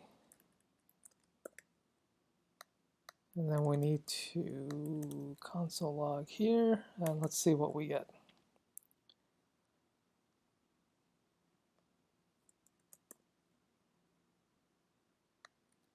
Sports. And here is the result set we get from our backend. Notice how it says podcast right here, and that is the same query as we were running over here. And so that should be everything we need. Okay, so let's go ahead and render these results now. To be totally honest, I'm not entirely sure why the async await was giving us the problem there, but async await is just an alternative to promises. So instead, I promisified the Axios call just to get by that problem. It's neither here nor there. What I would normally do is extract this out into a utility function, into a utility library somewhere in here, and run that through an async await call. It's probably something to do with the functional component on React, for some reason not giving us the async await functionality here, but we can probably run it through like a helper method. Anyway, the promise here works fine, so let's go ahead and use this to render the results. So now what we want to do is take these podcasts right here. This array of podcasts is what determines what shows up here. So what we want to do is use the state for that as well. So const podcasts set podcasts, use state. We want to initialize this as an empty array, and then we're going to get rid of these. So now that these are gone, and we're using the state instead. When I reload the UI, there should be an empty list over here. But now what I can do, we have name, image, categories. Name, image, and categories. So in our search response, we want to do name, and then image, and categories. Notice how we are matching up the schema that is expected on the React side. So name, image, and categories, name, image, and categories. So that when we set the podcasts over here, so what we can do is set podcasts and then data podcasts. The schema will already match up. So then that way it should give us an array here that is consistent And there it is.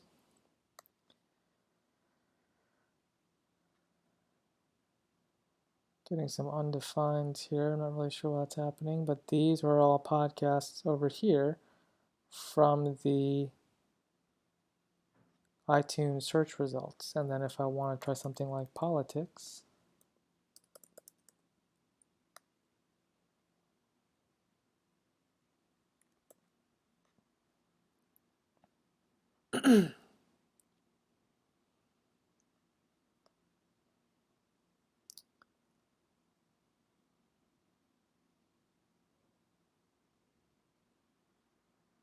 okay, let's try news.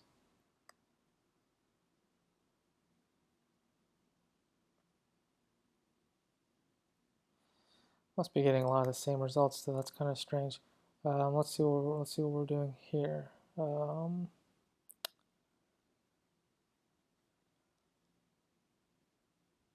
Term.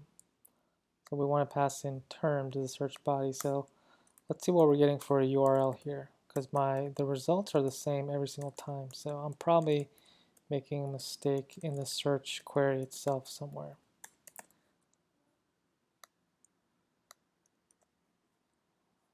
Okay, let's give it a shot. So let's see if we do sports.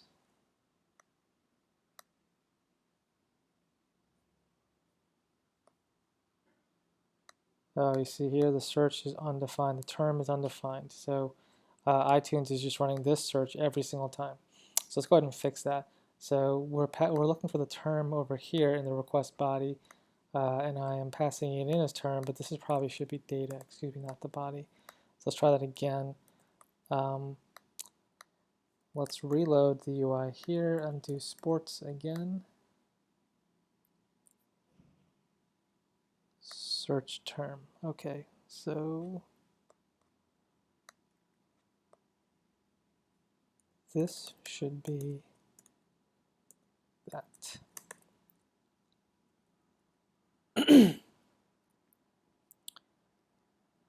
Okay.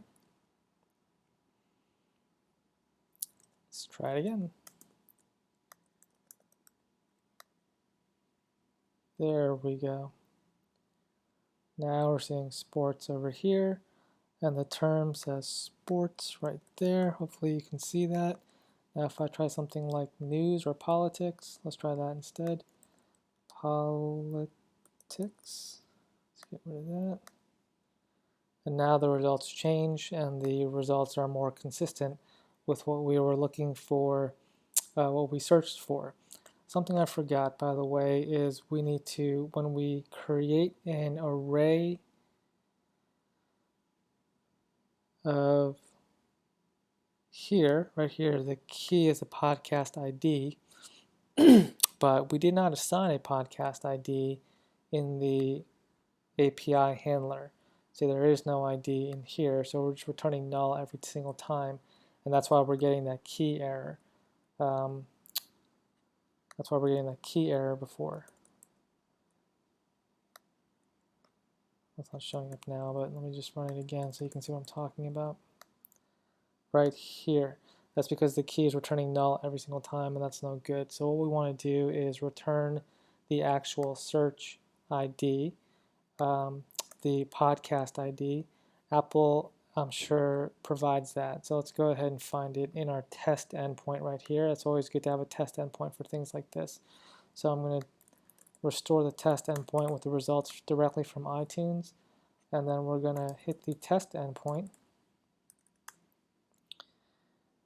and we're going to use the artist ID.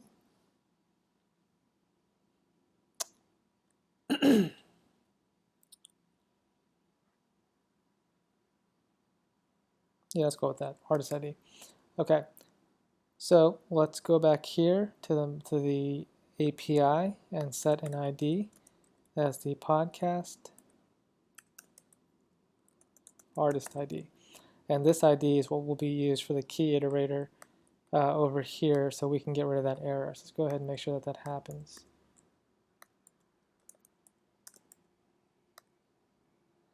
And now we're getting the artist keys are the same. So Okay, so something else we can do instead is just use the index. So inside this mapping iterator, we probably get an index, and we can do IDX instead and see what we get instead. Okay, and that will take care of that. Frankly, we should handle this a little bit better. We should find a unique identifier, probably track ID, because track ID is unique across all of these tracks. But for now, I just want to get something working and get rid of that error. And also just so you understand where that error is coming from in the first place and why it's happening. But this looks good so far. And let's go ahead and try a different term, politics. Looks good. And then fashion.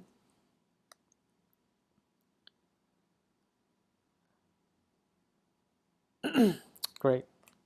Okay, great. So that's going to be where we finish off for this video, but what we're going to do in the next video is we're going to fix it so that when you click on one of these, like this one right here, it will populate this section with the actual MP3 files, the audio tracks of the selected podcast. So then you can click on one and then you can play the most recent tracks of that podcast. So that we're not just searching for podcasts and that's it, sports. But before I go ahead and wrap this up, I'm going to make one minor adjustment on the search term. Well, let's get rid of this console log. On the search term query over here, we're going to want to trim this and then to lowercase like that. A couple things you want to be mindful of. For example, if the user didn't type in any search term, we want to block this search from running. You want to throw some sort of alert. We also have no error handling here, so I would never actually run this in production for that reason. So little things like that you want to be mindful of, and it's probably a good idea to follow up on this video on how to handle an error like this, and how to block, do some very simple validation, how to block a search from running when the user didn't enter any search term. But the very last thing we're going to do in this video is I'm going to run a production build. And then we're going to throw this up on staging and make sure it works on staging as well.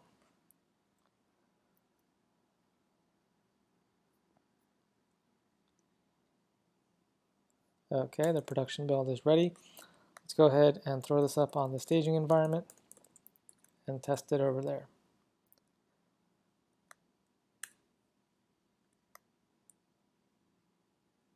Okay, the deployment is up. Let's go ahead and hit the staging URL. And we have nothing here because we didn't do any searches yet. So let's do sports. And there we go. And let's try politics. Looks good. Okay, great. So now this is working on staging, which we just confirmed. So everything is good to go.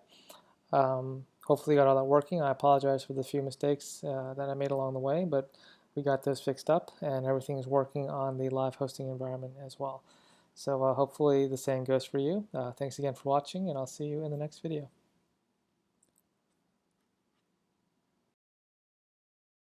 Hey guys, welcome back to the podcast search tutorial series here on Turbo 360. In the previous video, we set up the search functionality of querying for podcasts over here on the left side. So when you enter a search term and press go, this will return a list of podcasts that match the term you entered in here. So in this video, what we need to do is connect the functionality for selecting a podcast. So if I select this one here, that should then load the most recent episodes of that podcast right here, so that we can play the most recent MP3 tracks down here in this player. So let's go ahead and get started. First thing I'm going to do is head back to my code and run the local dev server. And I'm also going to run the React development script. And let's head over to localhost 3000, make sure everything still works fine. So let's do news. And here we have the list of results of the podcast search based on the search query we entered here. So everything looks good. Let's go ahead and start plugging in the functionality whereby you can select a podcast. So let's head over here. I'm going to leave everything running because it doesn't really matter at this point. So let's open up the src index file, the entry point of the React component, the React app, excuse me. And you'll see here we have the podcast maintained in state, but we also have the episodes. We still have the episodes using the hard-coded values from before. So we want to get rid of this. Let's go ahead and comment these out, and let's go ahead and reload and get rid of those episodes. So let's see here.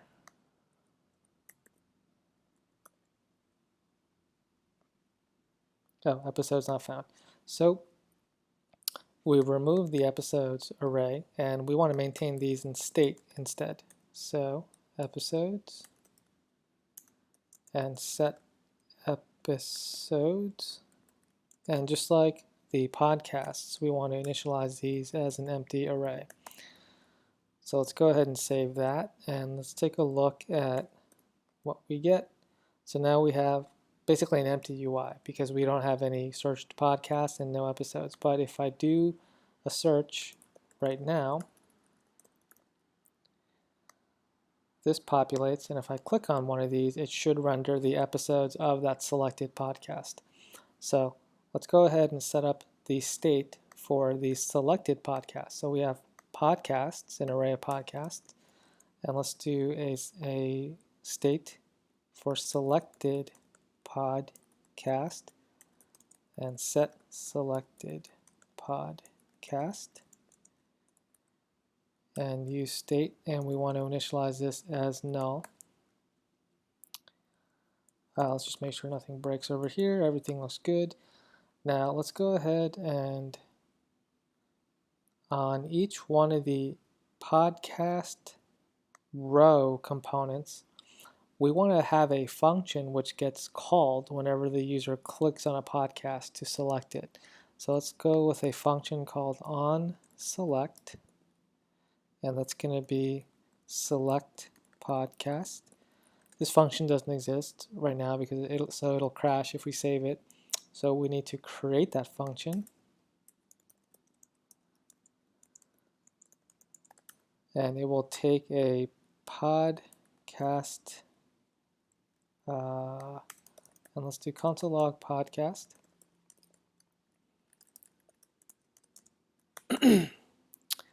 And that should work now. Okay, now the podcast row component doesn't actually trigger an onClick handler yet because we didn't tell it to. So if we head over to components and then podcast row, what we want to do is on this anchor tag, we want to bind an onClick handler, and we want to grab the onSelect property that's passed in from the parent component, and we want to do click handler.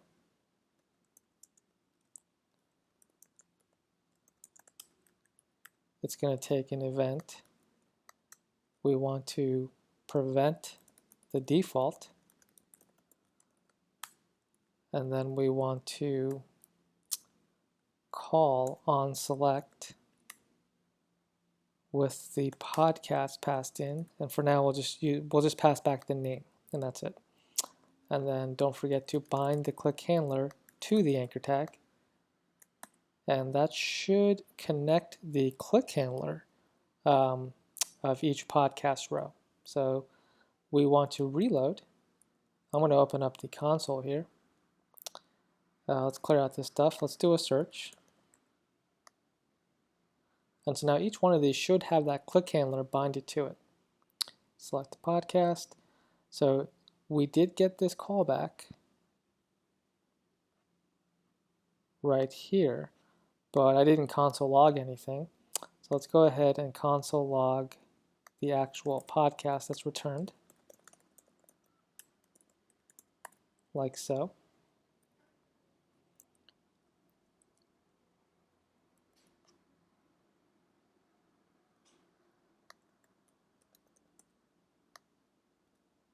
And now when I click on one, I should see the name right there. So we are now successfully passing back the podcast to the parent component from the podcast row. Another way we can do this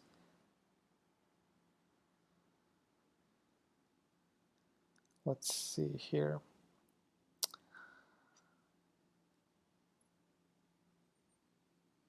I think a better way to handle this is to take this onSelect property and pass it directly like that, and then we can get rid of these so that there's minimal logic in this component here. And then in the container component, we want to call the select podcast and pass in the actual podcast itself, like this, like that. And you'll see why in a moment why this is a better way to handle it. Because now when we do a search and we test it out, we get the entire podcast. You see that? So we get the whole thing, all the data, rather than just the name. So this is really a better way of handling this. This probably takes an event right here. Excuse me. Sorry, it's going back and forth. Like that. And then what we can do is pass in this event with it, like so, like that. Okay. And then on the select podcast, we can grab the event and just run the prevent right here. Prevent default.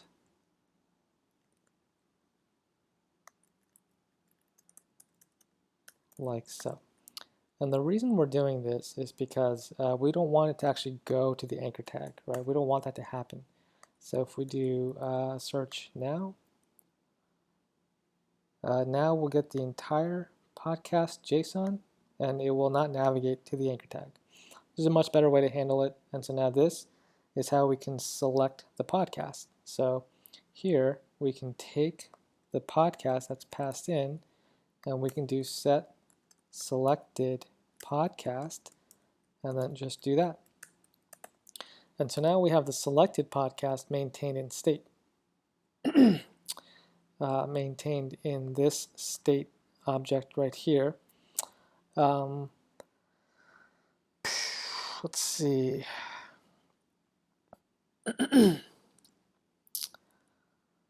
Yeah, technically we don't need to maintain this in state. We can just query for the most recent tracks as it is, but this is actually a good example for using a use effect hook. So what we can do is we can use a use effect hook, and basically what this does is it tracks a property or whatever we tell it to track, and whenever that property changes, it will run a whatever is in the use effect block. So if I do use effect right here and pass in a function and then comma and then an array of whatever to track, I'm going to tell it to track selected podcast, like that. And then from here, I'm just going to do console log and then selected podcast changed. And basically what this will do is it will track whenever the selected podcast has been changed. So whenever the user selects the new podcast. So let's go ahead and do a search. And selected podcast changed. So if I do it again, you'll see selected podcast changed. So this effect hook that we binded right here can be used to run a query for every time the podcast, selected podcast, is changed by the user, by whoever is visiting our site. So what we can do is from there, figure out or grab the most recent episodes of that podcast. Hopefully that makes sense. So I am going to just do it like this instead.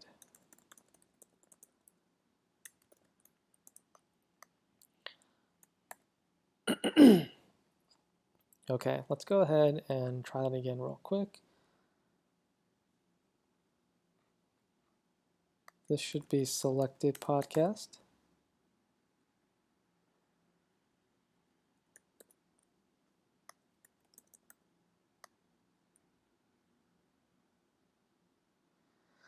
Okay, so you'll see here in the hook, in the use effect hook, you'll see here there is a feed property that's passed in from the podcast callback, the podcast argument of the hook. So what this is a link to an RSS feed that will return the most recent episodes of that podcast. So if I copy this and then open it in a different browser, you'll see an RSS feed where the most recent episodes of the podcast are returned, specifically inside this encoded tag right here, and actually, I'm sorry, inside this enclosure tag. And you'll see this is an MP3 file. If I actually copy and paste this into a browser, this will return the actual episode of that podcast. This is actually an MP3 track of the episode I selected here, and then that just goes on in every enclosure right here. So if I click on another podcast, let's try this one right here. You can do the same thing. There's another feed link right here. I'm just going to open this in a new tab, and you'll see the same thing. Right, you'll see the RSS feed in what's called an XML data format, which is kind of an alternative to JSON. It's really like before JSON came around, a lot of developers and companies use XML to transfer data.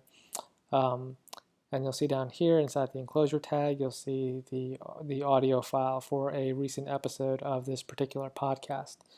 So what we want to do is we want to query that feed and then load the tracks with that feed. So hopefully that makes sense. Let's see here. Before we do anything though, let's just going to test something out real quick.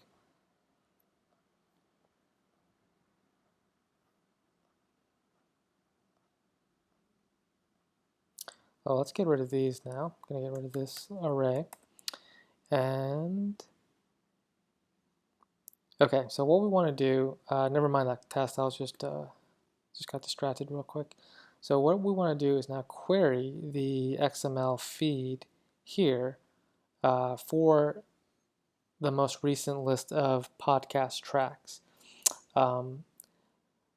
The most convenient way to do that would be to query it directly from the React component using an Axios call like we're doing right here for the search.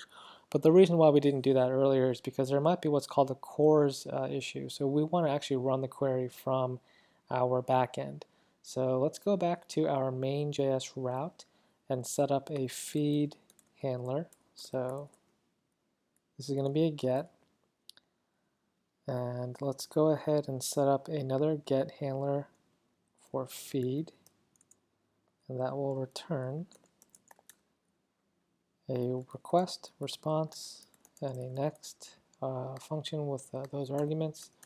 And for now, this is going to just return hard-coded. This is the feed endpoint. And what we're going to do instead from our React component is query this. So let's go ahead and do that from this use effect hook. So what we can do is call the Axios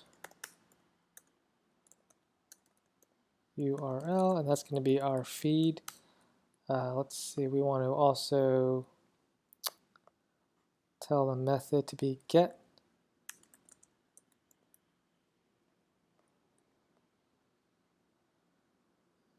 Don't worry about these headers for now. Okay, and let's see, let's just copy and paste these callbacks. Feed. Okay. So when we reload and do a search, and then click on one of these, you see how we get the feed component right here? Hopefully that makes sense. This is the response from the endpoint that we just set up.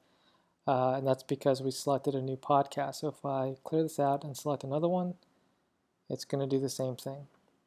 So what we want to do now is pass in the feed as a URL query parameter.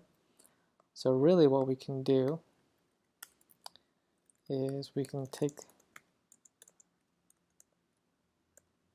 this and let's go with URL and pass in the selected podcast feed property, which is this right here, and that will be the URL that we pass into Axios. And now what we have on the route here is the URL from the query.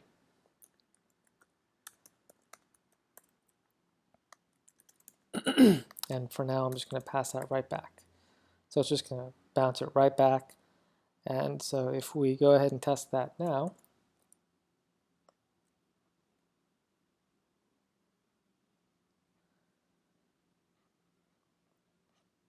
'57.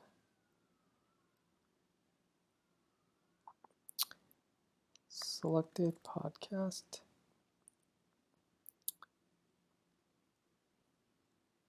And this is null. So on the initial load, this is null. The selected podcast is null. We still get the use effect hook. So if the selected podcast is null, don't do anything. And that's what we want to do there. Okay, so let's try that again. Let's do a search. Let's click on one.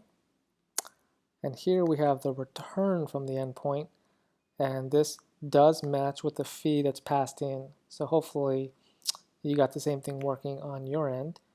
What we're going to do, we're going to wrap it up for this video, but what we're going to do in the next video is actually use this feed to query for the most recent episodes of that particular podcast.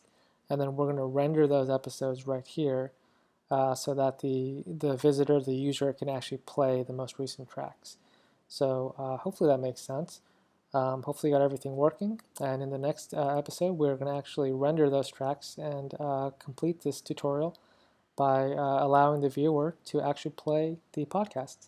So thanks for watching, and I'll see you in the next video. Hey guys, welcome back to the podcast search tutorial series here on Turbo 360. In the previous video, we set up the ability to select a podcast in this once we get the search results from a search term like this.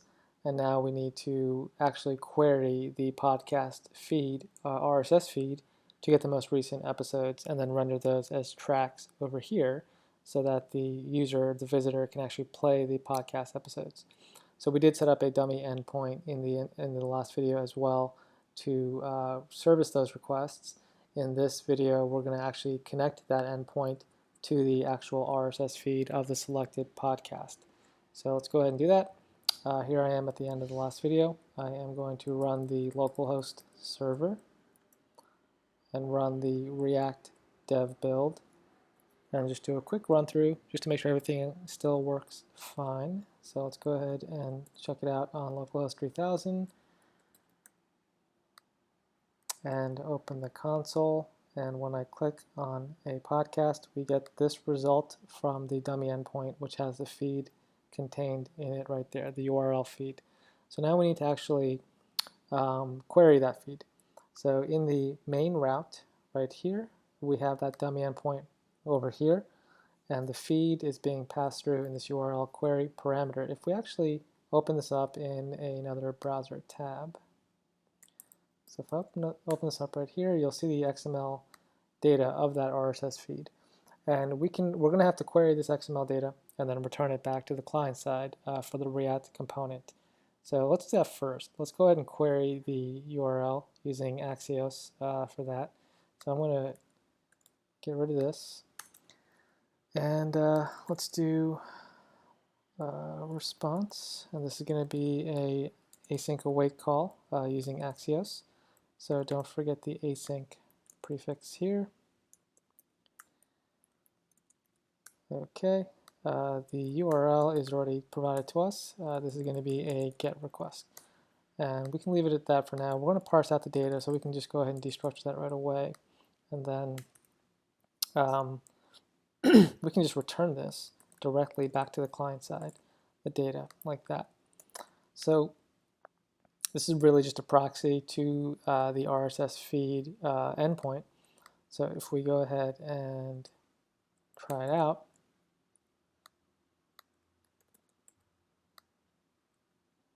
and click on this, now we get the actual RSS data from the selected podcast.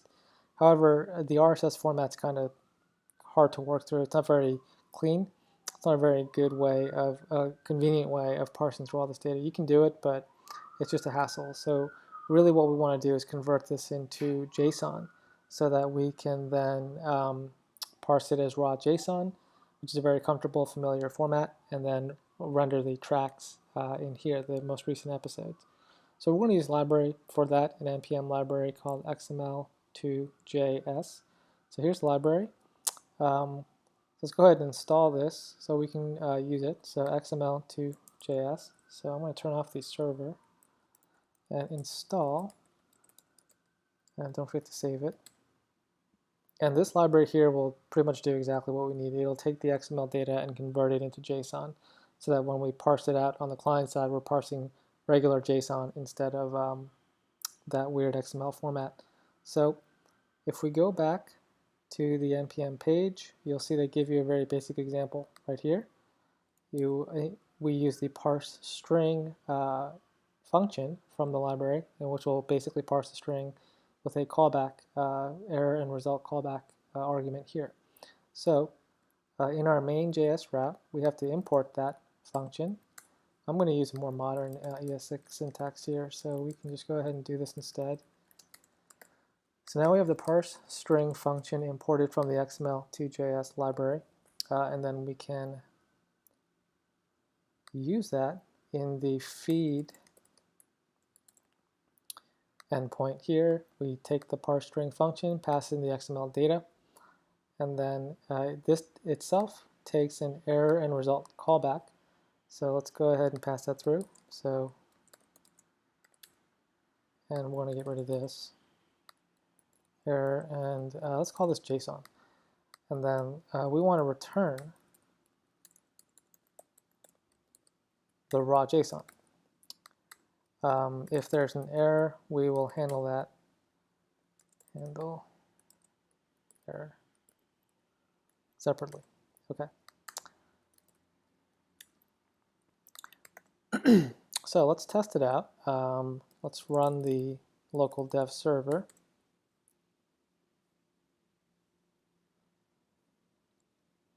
And let's head back to our localhost 3000 and do a search.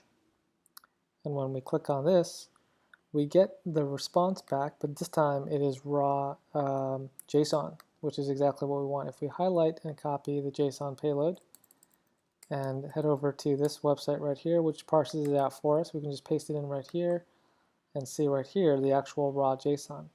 If you look closely, you'll see there's an RSS key all the way up top, which is really what we want. That's really the whole payload anyway, so we can just parse that out right away. So what we want to do is just parse this out right away and just return that instead. And let's see what we get when we run the search this time.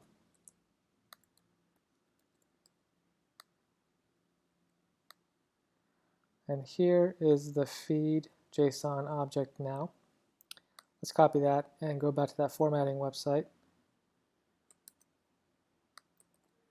and see how it looks. So we have this $sign here, which has some metadata about the RSS feed, and then we have a channel key here, which has basically the metadata of the actual podcast, so the name, the link, things like that. This basically has everything we want, the channel key. So this really is the entire payload. So let's parse that out as well. So let's go ahead and be mindful that this is an array. So we want to grab the first item of the array. So let's go ahead and grab the channel from the RSS object. And again, this is an array, right? That's this right here. And we want to grab the first object of the array. So let's go ahead and call that payload. And let's do channel and the first object. And let's send that back as the final payload. And let's see how that looks on the client side. So let's go ahead and try it again.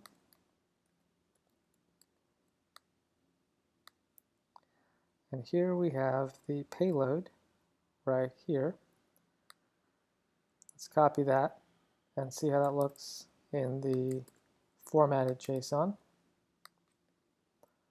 So here we have a bunch of keys like a title, a link, language, copyright, description, images, some iTunes metadata, iTunes image, category. This is probably what iTunes uses to maintain the API that we're using. And then we have an item key here. Pay attention to this item key. This item key is actually an array of recent episodes. So really everything we want is inside this item key. So be aware that this item key is where we have the most recent episodes. If you look closely, there's an enclosure key, and then the URL is the actual link to the MP3 track of the episode that we're looking at. So we need to drill down to that to actually render the most recent episodes from the selected podcast. So what we need to do is we need to take the payload and we need to grab the item key from the payload, which is an array right here. And then each item of the array, each element of the array is an episode of the podcast. So we go through that and grab the enclosure key, which is an array, and then the $sign, and then the URL. So let's go ahead and do all that parsing. So we're going to do this parsing on the client side. So this is what's returned to the React client side component, right? This is the payload. So if we go to the src index, inside the useEffect hook where we're making the call, here is where we're getting all that JSON. So what we want to do is we want to grab the item from the payload,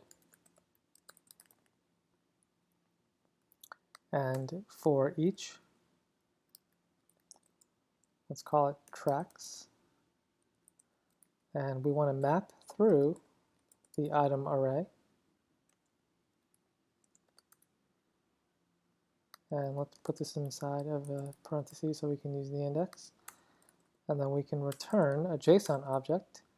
Now this JSON object right here is going to be the episode JSON. So bear in mind we already have the key value pairs that we need to render those episodes. If we go back up here,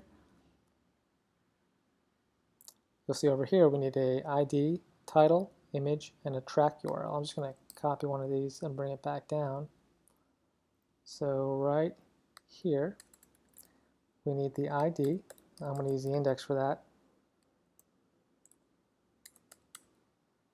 Title.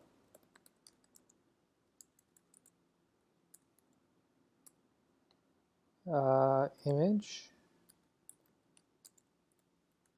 And track URL. These are the keys that we need to satisfy the episode component that we wrote earlier in this series. So let's see here. So the title, let's grab that first. So we have the item array, and there's a title key right here, but this is also an array. So we need to take the title key from the track, and bear in mind it's an array, so we just do that. And that'll grab this right here. there doesn't appear to be an image key for each track. So what I'm going to do instead is use the image of the selected podcast. So selected podcast image. It's probably more consistent anyway. And then the track URL is the most important thing. So the track URL is inside this closure key, which is an array. So we grab the enclosure. Enclosure, that's an array, so we grab the first element, which has a $sign key,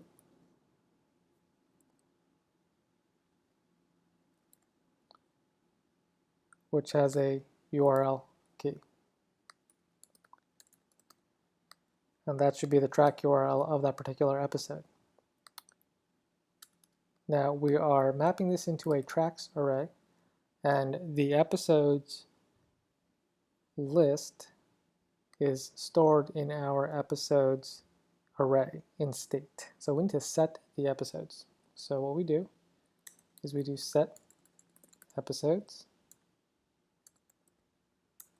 and we pass in the tracks, and that should result in an array of episodes parsed into the metadata that we need based on the selected podcast and its respective RSS feed. Let's go ahead and test that out.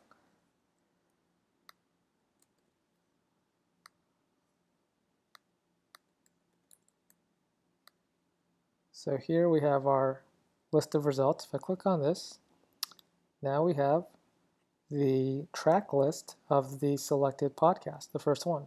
And these are connected to the MP3 track URL. So if I click on this, it'll actually play. I don't know if you can hear that through my headphones, but it is playing. It's kind of loud actually. So it did work. And if I click on another one, now we have a different list of tracks based on the selected podcast. And you can clearly see which podcast is selected by just the icon over here. And so this is working. So let's try one more. And now these are the returned podcasts for this selection over here. And so that's it. It works. So this is now good to go, at least locally. Let's go ahead and test this. I'm just going to do a little bit of cleanup here. Let's go ahead and test this on the staging environment. So I'm going to turn off the local server and turn off the React dev build. I'm going to do a production build on React because remember, whenever you deploy to a server React code, you should deploy a production build. So we're going to do npm run build.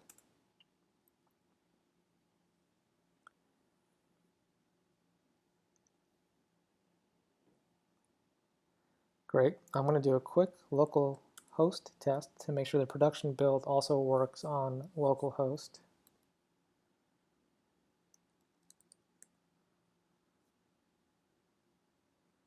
Great. Looks good.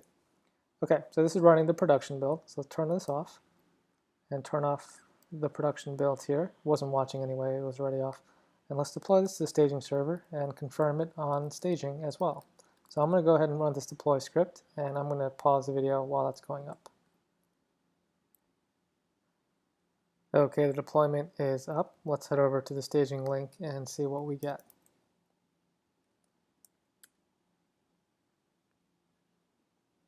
Okay, same thing. Again, we're on staging, and let's go ahead and try a search. So here we have our initial list of search results. Let's go ahead and click on the first one. And now we have the same behavior on staging as we do on localhost.